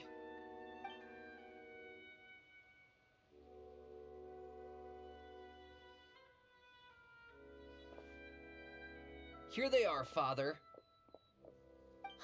You gonna execute him? Seeing something like that would actually be a first for me. Lenny! I'm sorry.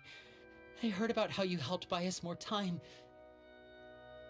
But I still failed. I couldn't find a way to fulfill her wish. Huh? Are you...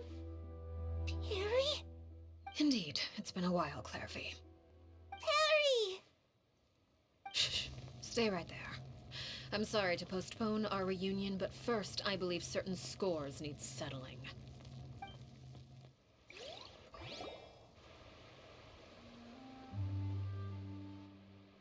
Father, let me explain. Out of my way. Father! You chose to conceal a threat to the house, and for that, you must be punished. Overall, however, I suppose your wrongdoing is hardly the most egregious of the bunch, so I'll deal with your punishments later. As for right now, the more pressing concerns are the traitors among us. By traitors? Do you mean us? Father, let me explain. We didn't mean to... Fultz, why don't you share what you heard? Yes, Father. Secret Midnight Meeting number 3. Participants, Filial, Nantoy, Sato, Toddy. Nantoy clearly said, if only Father wasn't the one who took us in. Sato added, I'm sick of this life. I just want to live as a normal person. Filial was the worst of them all. She called us crazies and said a bunch of mean things about Father. I did not! You're lying! Fultz is trying to frame us! It's not like I'm the only one who heard those things. After that, you and Toddy and a bunch of other people started talking about Clairvy. You were using all those things Clairvy brought up as an excuse to question Father. We're birds locked in a cage. The only way out is to destroy it. That's what you said, wasn't it? You little... You just want me gone, don't you? What did I ever do to you, huh? And you, Sheplo, have you forgotten who stood by your sickbed, watched over you, and changed your dressings? Come on, let's hear it then. What's your reason for all this?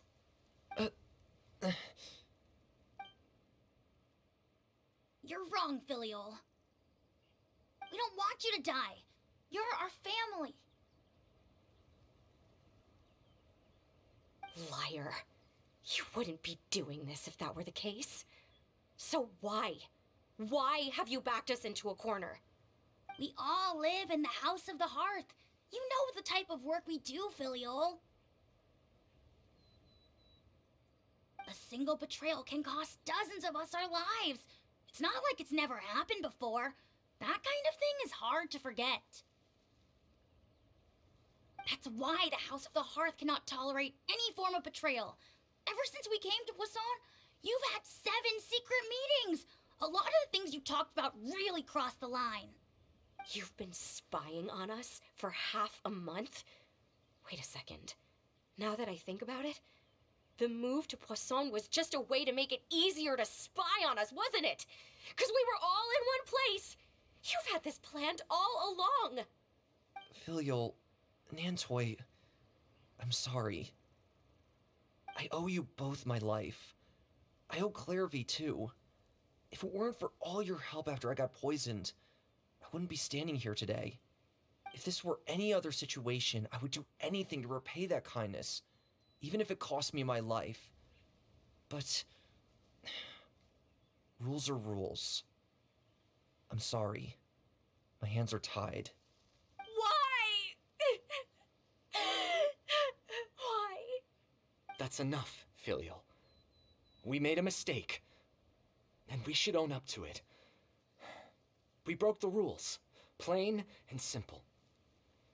And now we have to face the consequences. I'm sorry, Shaplo. faults. I'm sorry, Father. We accept our punishment. Chaplot, according to the rules of the House of the Hearth, how should these traitors be punished? All those who betray the house pay with their lives. And so it shall be.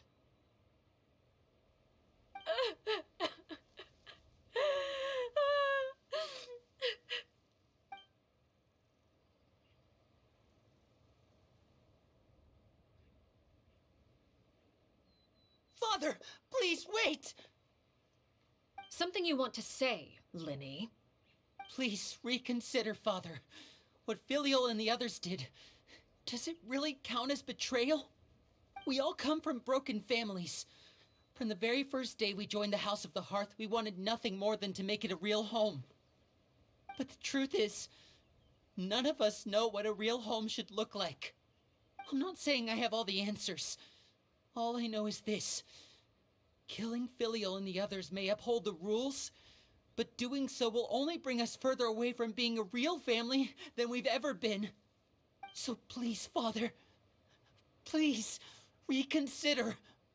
I agree with Linny. Father, please. Linny, you...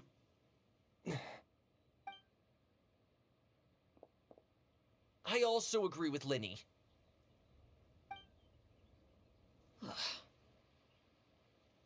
An order once given cannot be rescinded.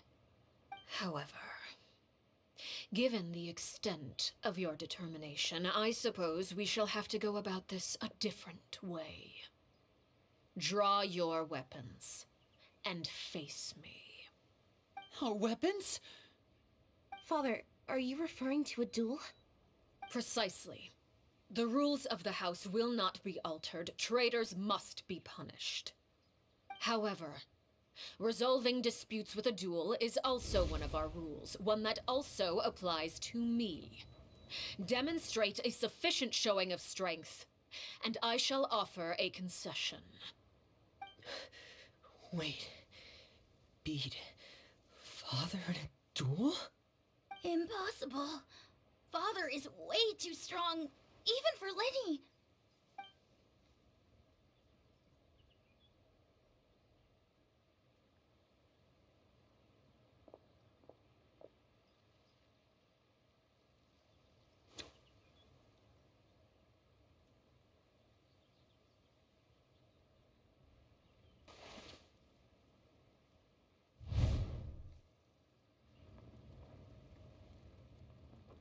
Did you hear that, Traveler?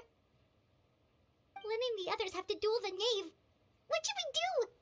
Can they really win something like that? If they lose, those people from the house are really gonna be executed. Hey, are you listening?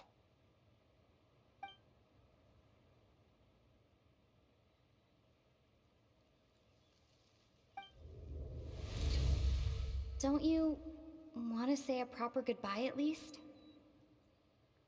Anger makes you impulsive. Sorrow causes you to waver.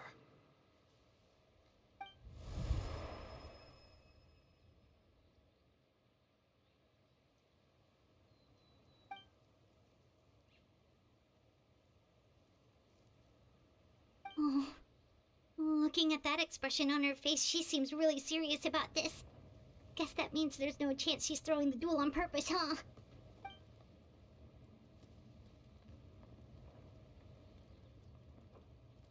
When guests are around, families are often on their best behavior. And any disputes are less likely to escalate. When the time comes, make the choice that you deem most appropriate in the situation, and lend your help to the House of the Hearth. What's wrong, Traveler? Hey, where are you going? Traveler?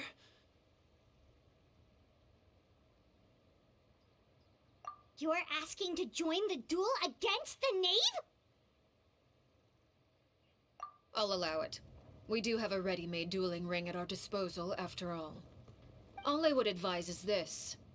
Keep a firm grasp on your weapon and give it your all. Any less, and you may just lose your life.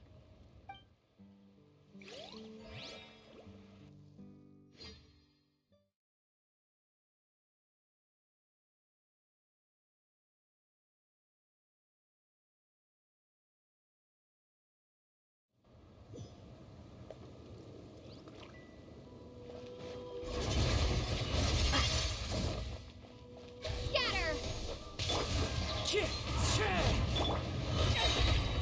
Spring forth! Be Is it sanctified. my turn now? An oversight on my part. Watch out for Father's movements! Illusion shattered! Closer. Time to go. It's fine.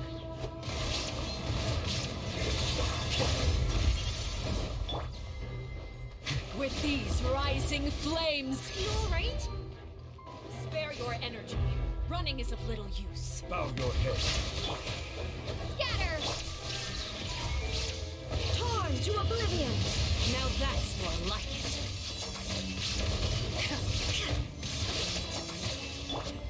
Settle down. Getting spare your energy. Running is of little use. Fallen leaves, adorn my night! Winds Have a taste of purgatory. The tides beckon. With these rising flames, and voila! Is it my turn now?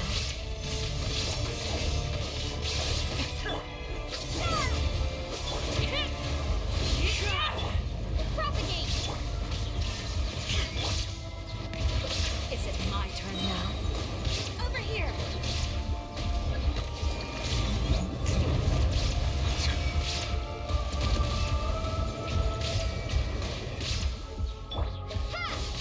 There is no escape!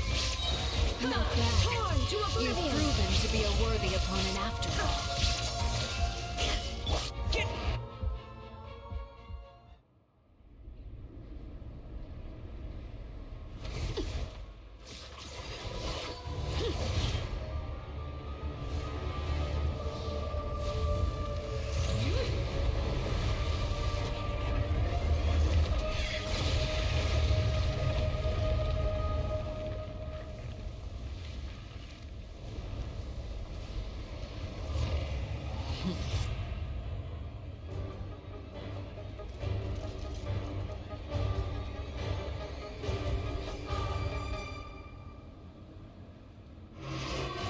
Cut.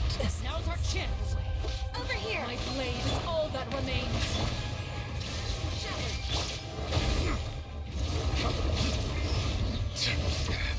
There's a tear in my... Scatter!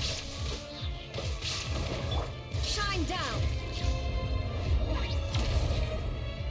Watch out for Father's movements! Look out!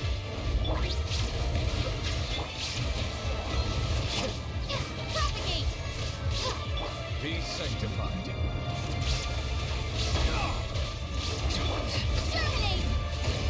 Scatter! Inazuma shines eternal! Now's our chance! Over here! The sun and moon have set. Only ruin remains. Justice is a silence fills the air.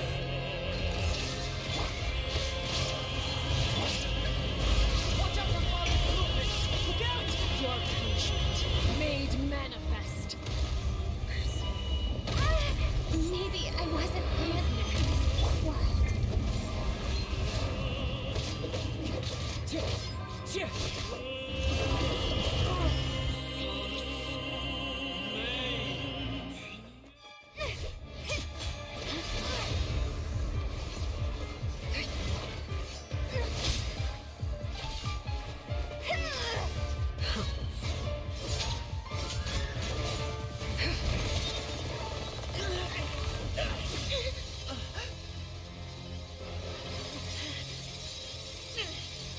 You should know better than to crowd in one place.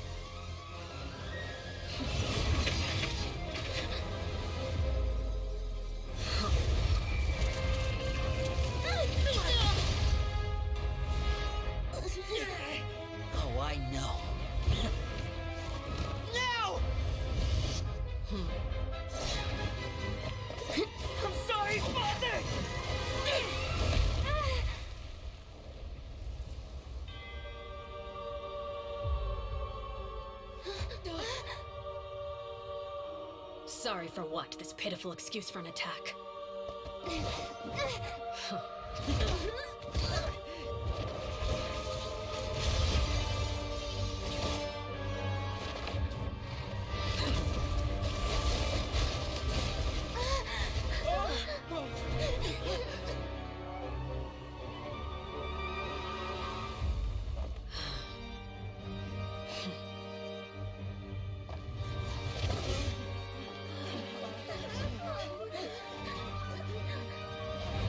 Father, no!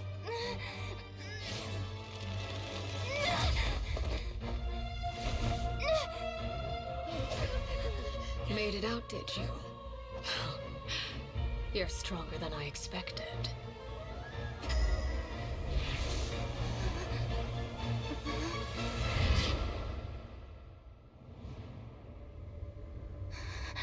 A crimson moon. I can't move.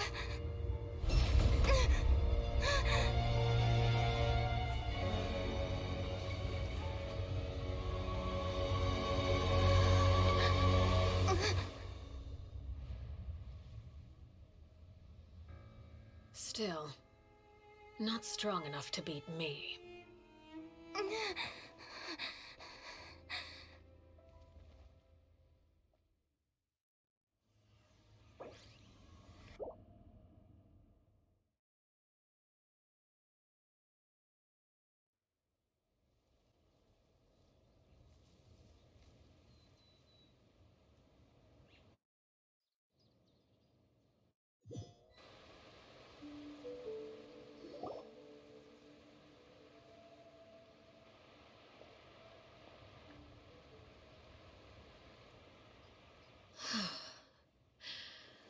I believe we can end things here.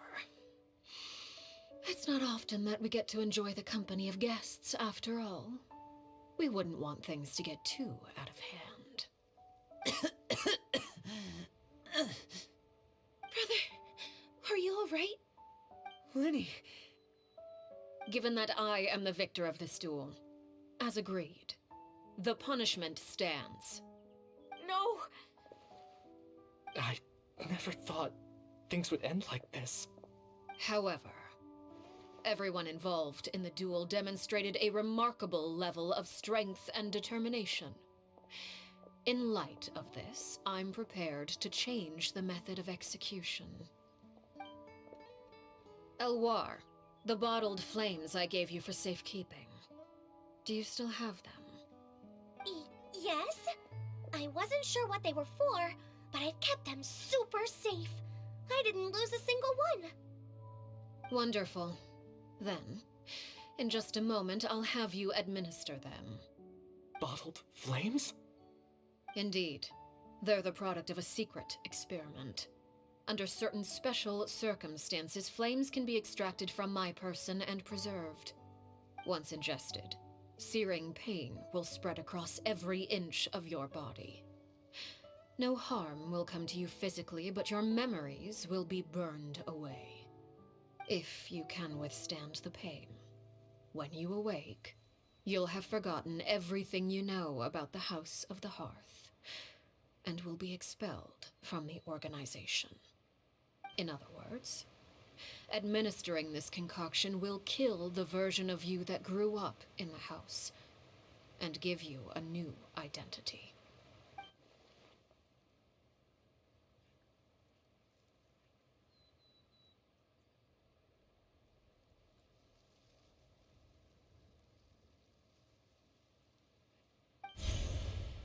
Memory is a mysterious thing indeed.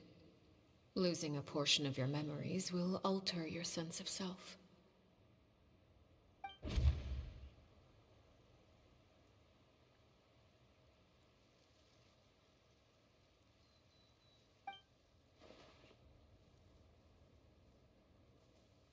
So, you're just letting us go, Father?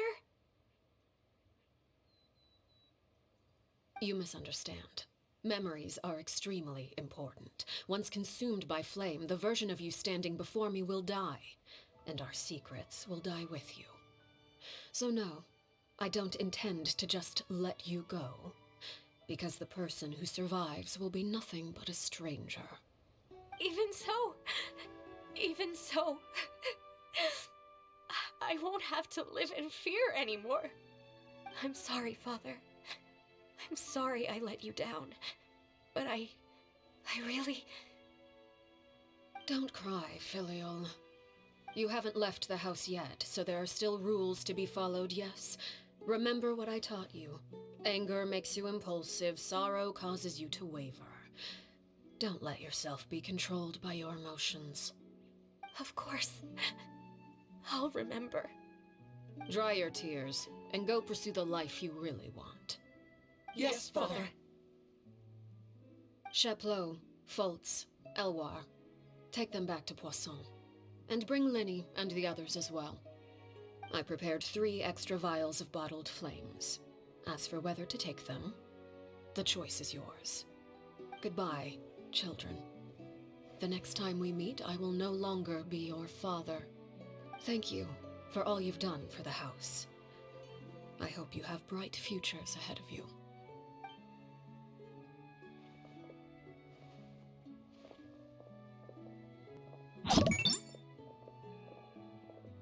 Father!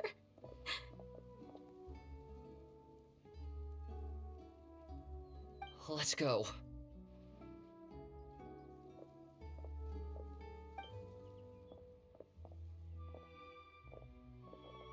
Here, grab my arm, Linny. I'll help you walk back. Thank you.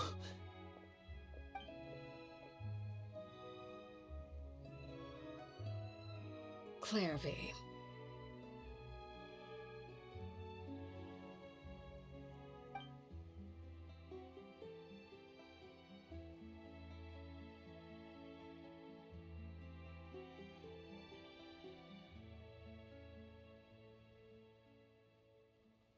Can we talk now? I've been waiting for a super long time. You really are Perry, aren't you? I haven't seen you in so long. How come you're all grown up? Wait, did I somehow travel to the future on accident? Or am I dreaming? What a long dream. Neither. You died, Clairvy. That's what happened. You could have at least sugarcoated it a little. Look, she's so speechless.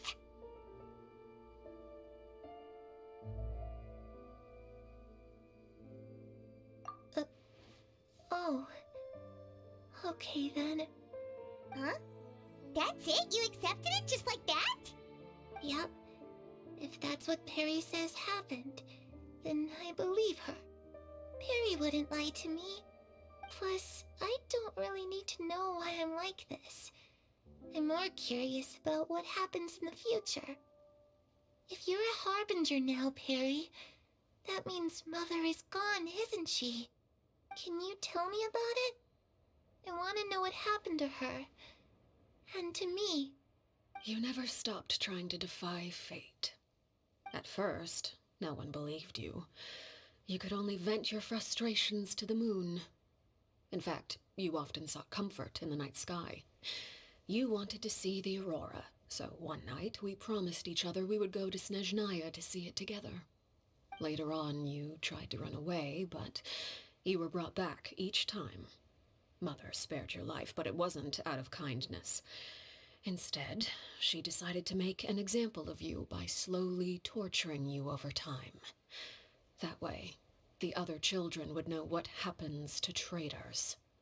Still, you never gave up. Mother hoped that through ruthless duel after ruthless duel, she would be able to crown an ultimate victor among the children she raised. But you called on everyone to unite, to fight to a draw in order to reduce casualties. Your efforts may have only delayed the inevitable, but still.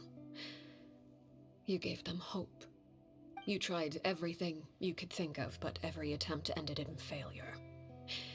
Still, you never turned your sword on Crucibina, and you never turned it on me. On that gloomy day, you told me, For the last 16 years of my life, I've done everything I can to fight for freedom. But now, I realize that the only freedom I truly possess is the freedom to choose to die. I never imagined I would say something like that. I must have been feeling really worn down. But somehow, I still think I understand. According to Mother's plan, only one of us was going to make it until the end. And I always hoped that person would be you. If I could do it all over again, I still don't think I would make a different choice. Even when I first met you, I knew you'd be able to do what I couldn't. Is that so? Even now, I'm not sure I truly understand what kind of freedom you are trying to pursue. But as the head of the House of the Hearth, and as the children's father, I've tried to give them the most basic of freedoms. The freedom to choose their own fate. It's something I discussed with the Eudex of Fontaine. The children who want to leave the house will have their memories wiped clean of all secrets pertaining to the organization. In return, they will be allowed to live a normal life in Fontaine without being prosecuted for their past. Of course, I won't simply hand freedom to them on a silver platter. They have to fight for it and prove themselves worthy of it. Only freedom that is earned has true value. That's more than enough. That's exactly the kind of life I was fighting for. You know, Perry, I think you're a pretty amazing king, and a really great father, too. I'm really happy that you're the one who took over the house. I guess I do have one regret, though. I still haven't seen the outside world.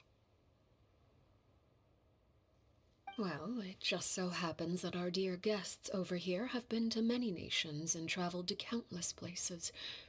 Perhaps they would be willing to tell you what the outside world is like. Really? Of course! We've traveled all over the place. We've got so many stories, we could probably talk your ears off for 3 days straight.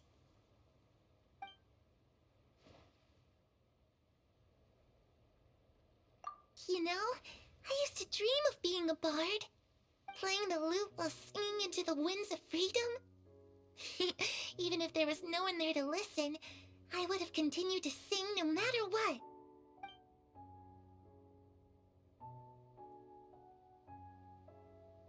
I was always too afraid to skip Mother's fighting lessons. But at the academia, I bet you could do all sorts of secret things in class. Things that have nothing to do with studying. I'm just kidding. Being able to study whatever you want without having to fear for your life actually sounds pretty great.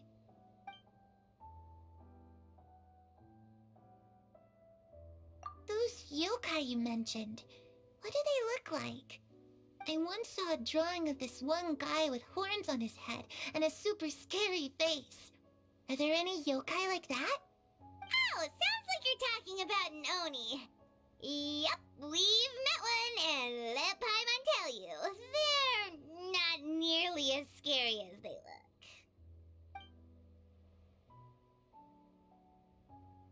Ah, that's where Mora comes from. I never knew that before. If I had some Mora, I would buy 3 new dresses. One for me, one for Perry, and one for Mother. It's just too bad Perry doesn't like wearing dresses. And Mother, well, she probably wouldn't accept something like that either. I guess I'd just have to keep them all for me then. I could wear a different one every day.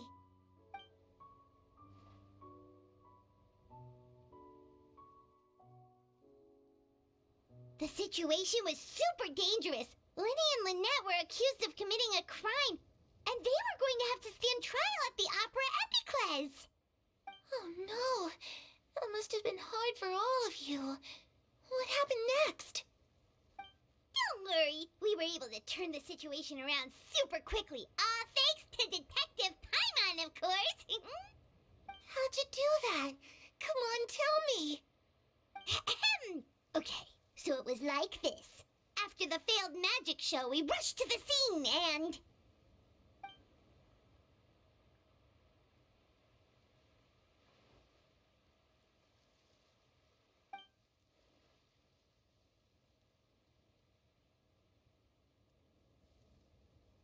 Shadows don't have the capacity to learn or grow.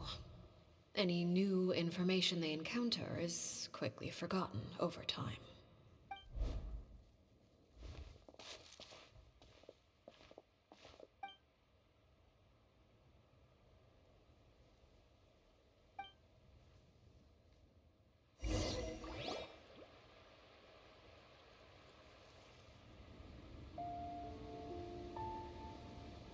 Clairvy, you've worked tirelessly from the shadows to overthrow the House of the Hearth.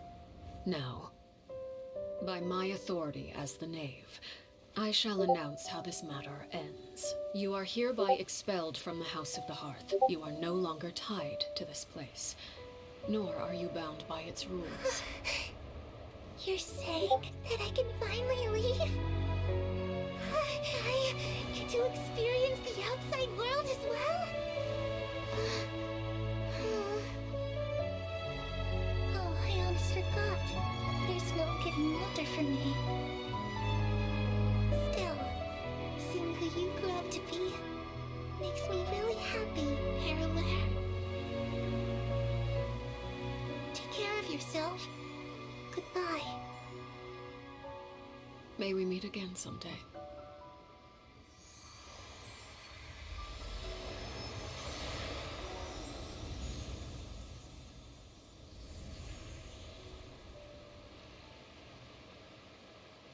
Clairvy. She left so soon. Paimon didn't even get to finish her story. I also have certain sentiments left unsaid. I wanted to tell her that the aurora I saw in Snezhnaya was just as beautiful as the ones in the pictures. But a shadow's memories reset at dawn. Had we delayed any longer, we wouldn't have had the time to say goodbye. Whatever regrets may linger, let them be lost to the coming of a new day. Father? It's Linny! Hey, Linny!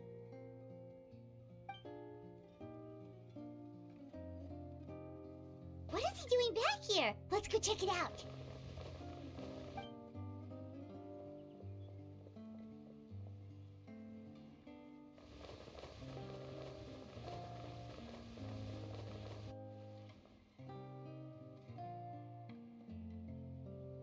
Father, the bottled flames have been administered. Filio and the others have left the house. And you? What have you decided? Thank you for giving us that choice, Father. But we never wanted to leave the house. It's the only home we've ever known. Lynette and Fremine feel the same way. They're recuperating back at the Hotel Bouffe d'été. But I decided to come back and tell you where we stood. I'm sure you're well aware of the expectations I have for you. I want you to follow in my footsteps and become the next king of the house. Yet you seem to have different ideas. I must admit, I'm rather surprised by your decision to stay. There's nothing wrong with choosing to live a quiet life. Leading this organization is a heavy responsibility, one not so easily carried by someone forced onto the throne. I just never understood what you saw in me. What made you believe I was deserving of that throne? You're brave, talented, and, most importantly, you cherish your family. You would do anything to protect them, even if it costs you your life.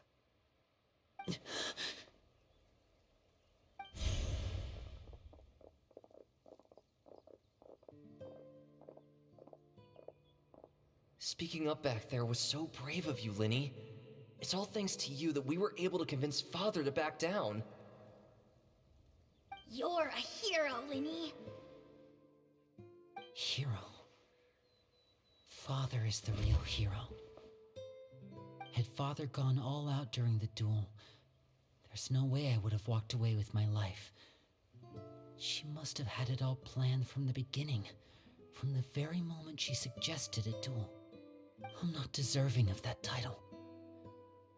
I'm not strong enough or smart enough. You're wrong. In my opinion, all you need to be deserving of the throne is conviction and the necessary strength to act on it. We may have different ideas of what it means to be a family, but you can hardly be said to lack conviction.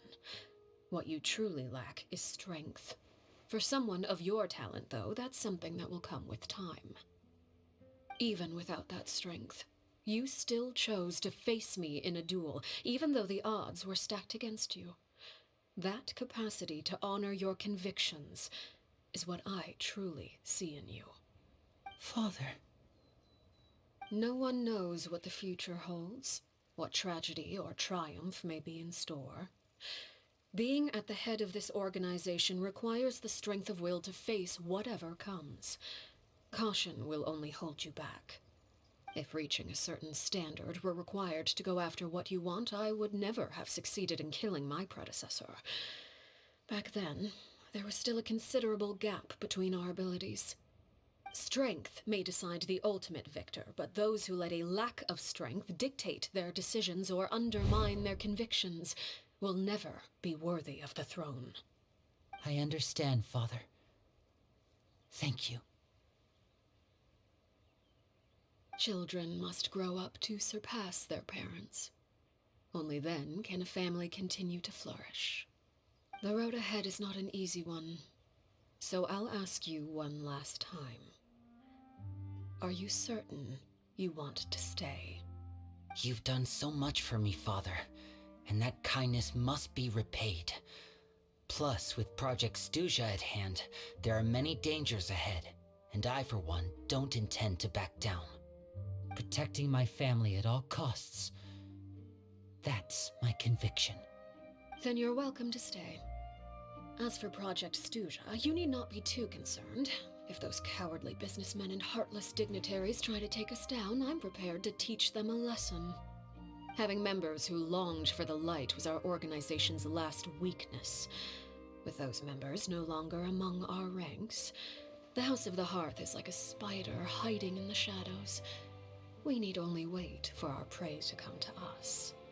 At present, our imperative is to use their plan to our advantage. In doing so, a crimson moon shall rise amid the frigid blizzards of winter. No demonstration of loyalty shall go unrewarded, and no sacrifice shall be in vain. As for the two of you, whether we meet again as friend or foe, I'll remember the camaraderie we shared in this moment. No matter how arduous the journey ahead, I hope we both reach our desired destination.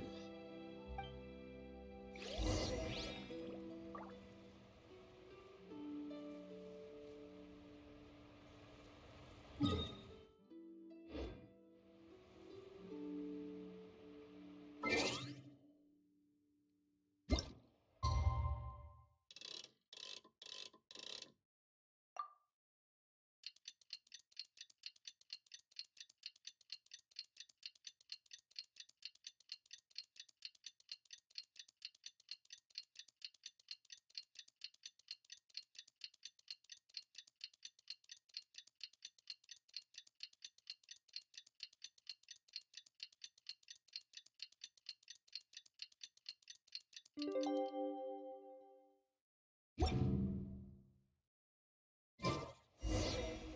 Linny say that Lynette and Fremine were recovering at the Hotel Bouffe d'été?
There are leaves around, and I know just the tune to accompany them, if you wish to hear it.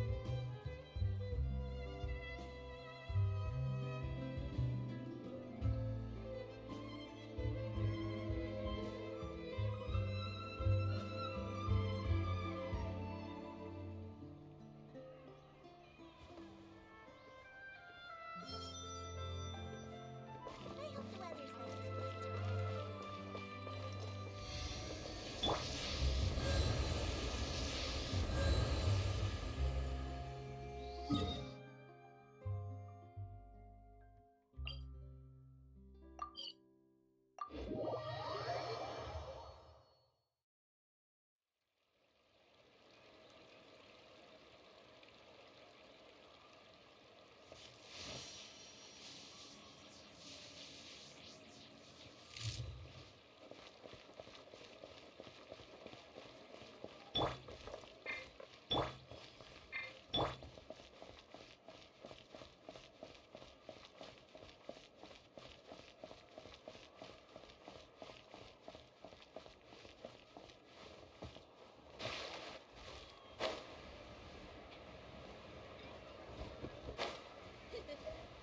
Take a guess.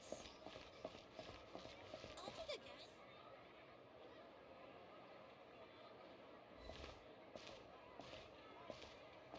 No way! I'm not guessing.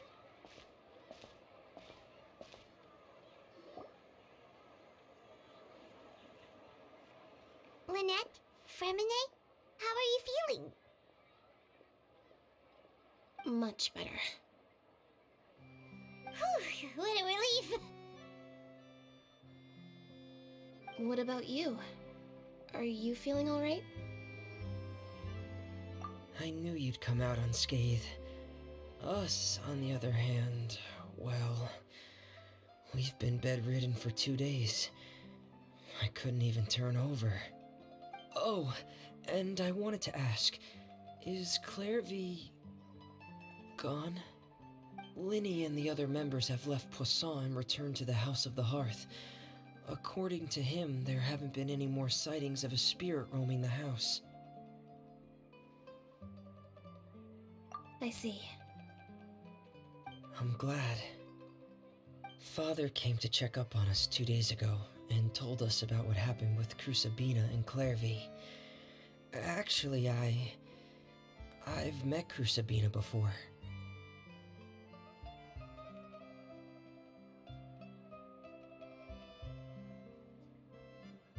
Wait, what? You've met the former knave? Crusabina died a year after Clairvy. It was during the year between their deaths that I joined the House of the Hearth. Crusabina had an extremely cruel and radical way of doing things. While she was alive, the atmosphere in the house was suffocating. When I joined, though, the experiment she valued so much had already come to an end, and all the people involved, dead and injured alike, were gone. Crusabina never talked about the past with us newcomers. A couple of months after I joined, Father killed Crusabina and burned all her files. With that, the names of all the people subjected to her experiments, Clairvy included, were lost to the flames, along with the painful memories they represented. Father took in Lenny and me a couple months after that, but she never mentioned anything about Crusabina or Clairvy. It really seems like something she was planning to keep to herself. The last time you talked to her, did she mention why she kept it a secret for so long? She said she didn't want us to be affected by the darkness of the past. She was worried we'd develop a false sense of gratitude towards her if we knew about it. The foundation of a family should be free of any corrupting influence.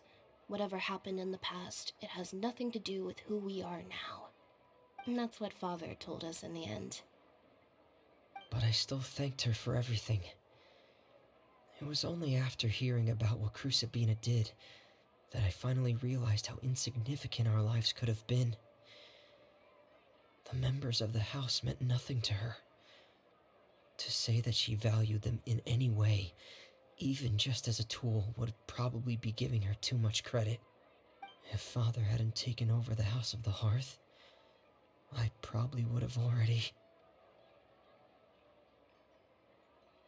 Father rarely brings up the fact that she saved us. She doesn't believe that being indebted to her should be what ties us together.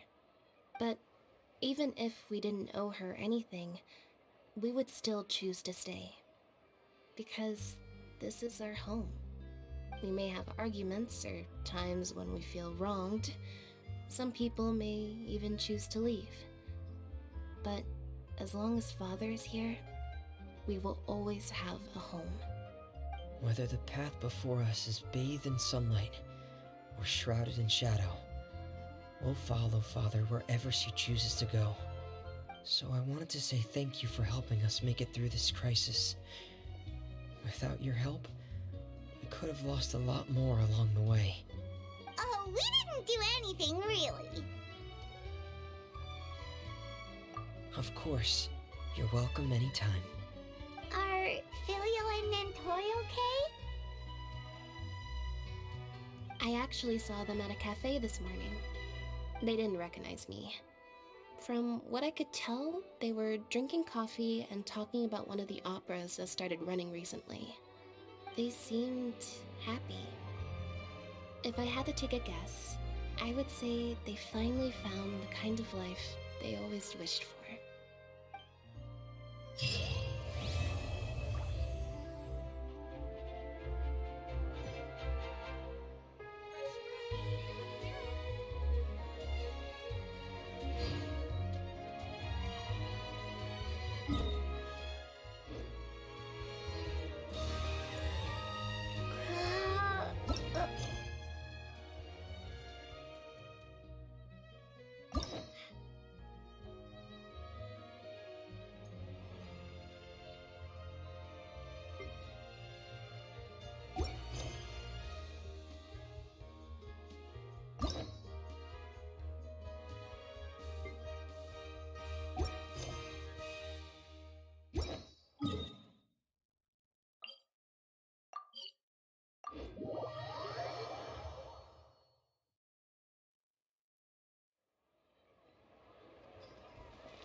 Ad Astra Abyssosk.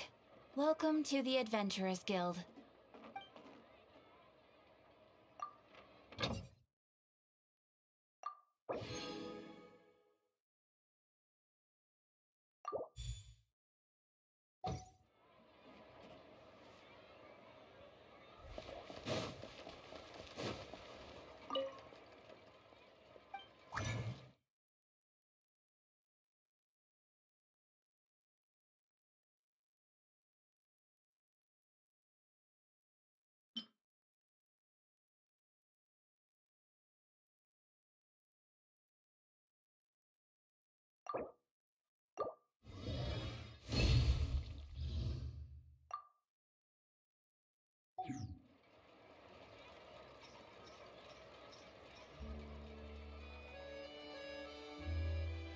Time itself is a silent song.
outlines your face.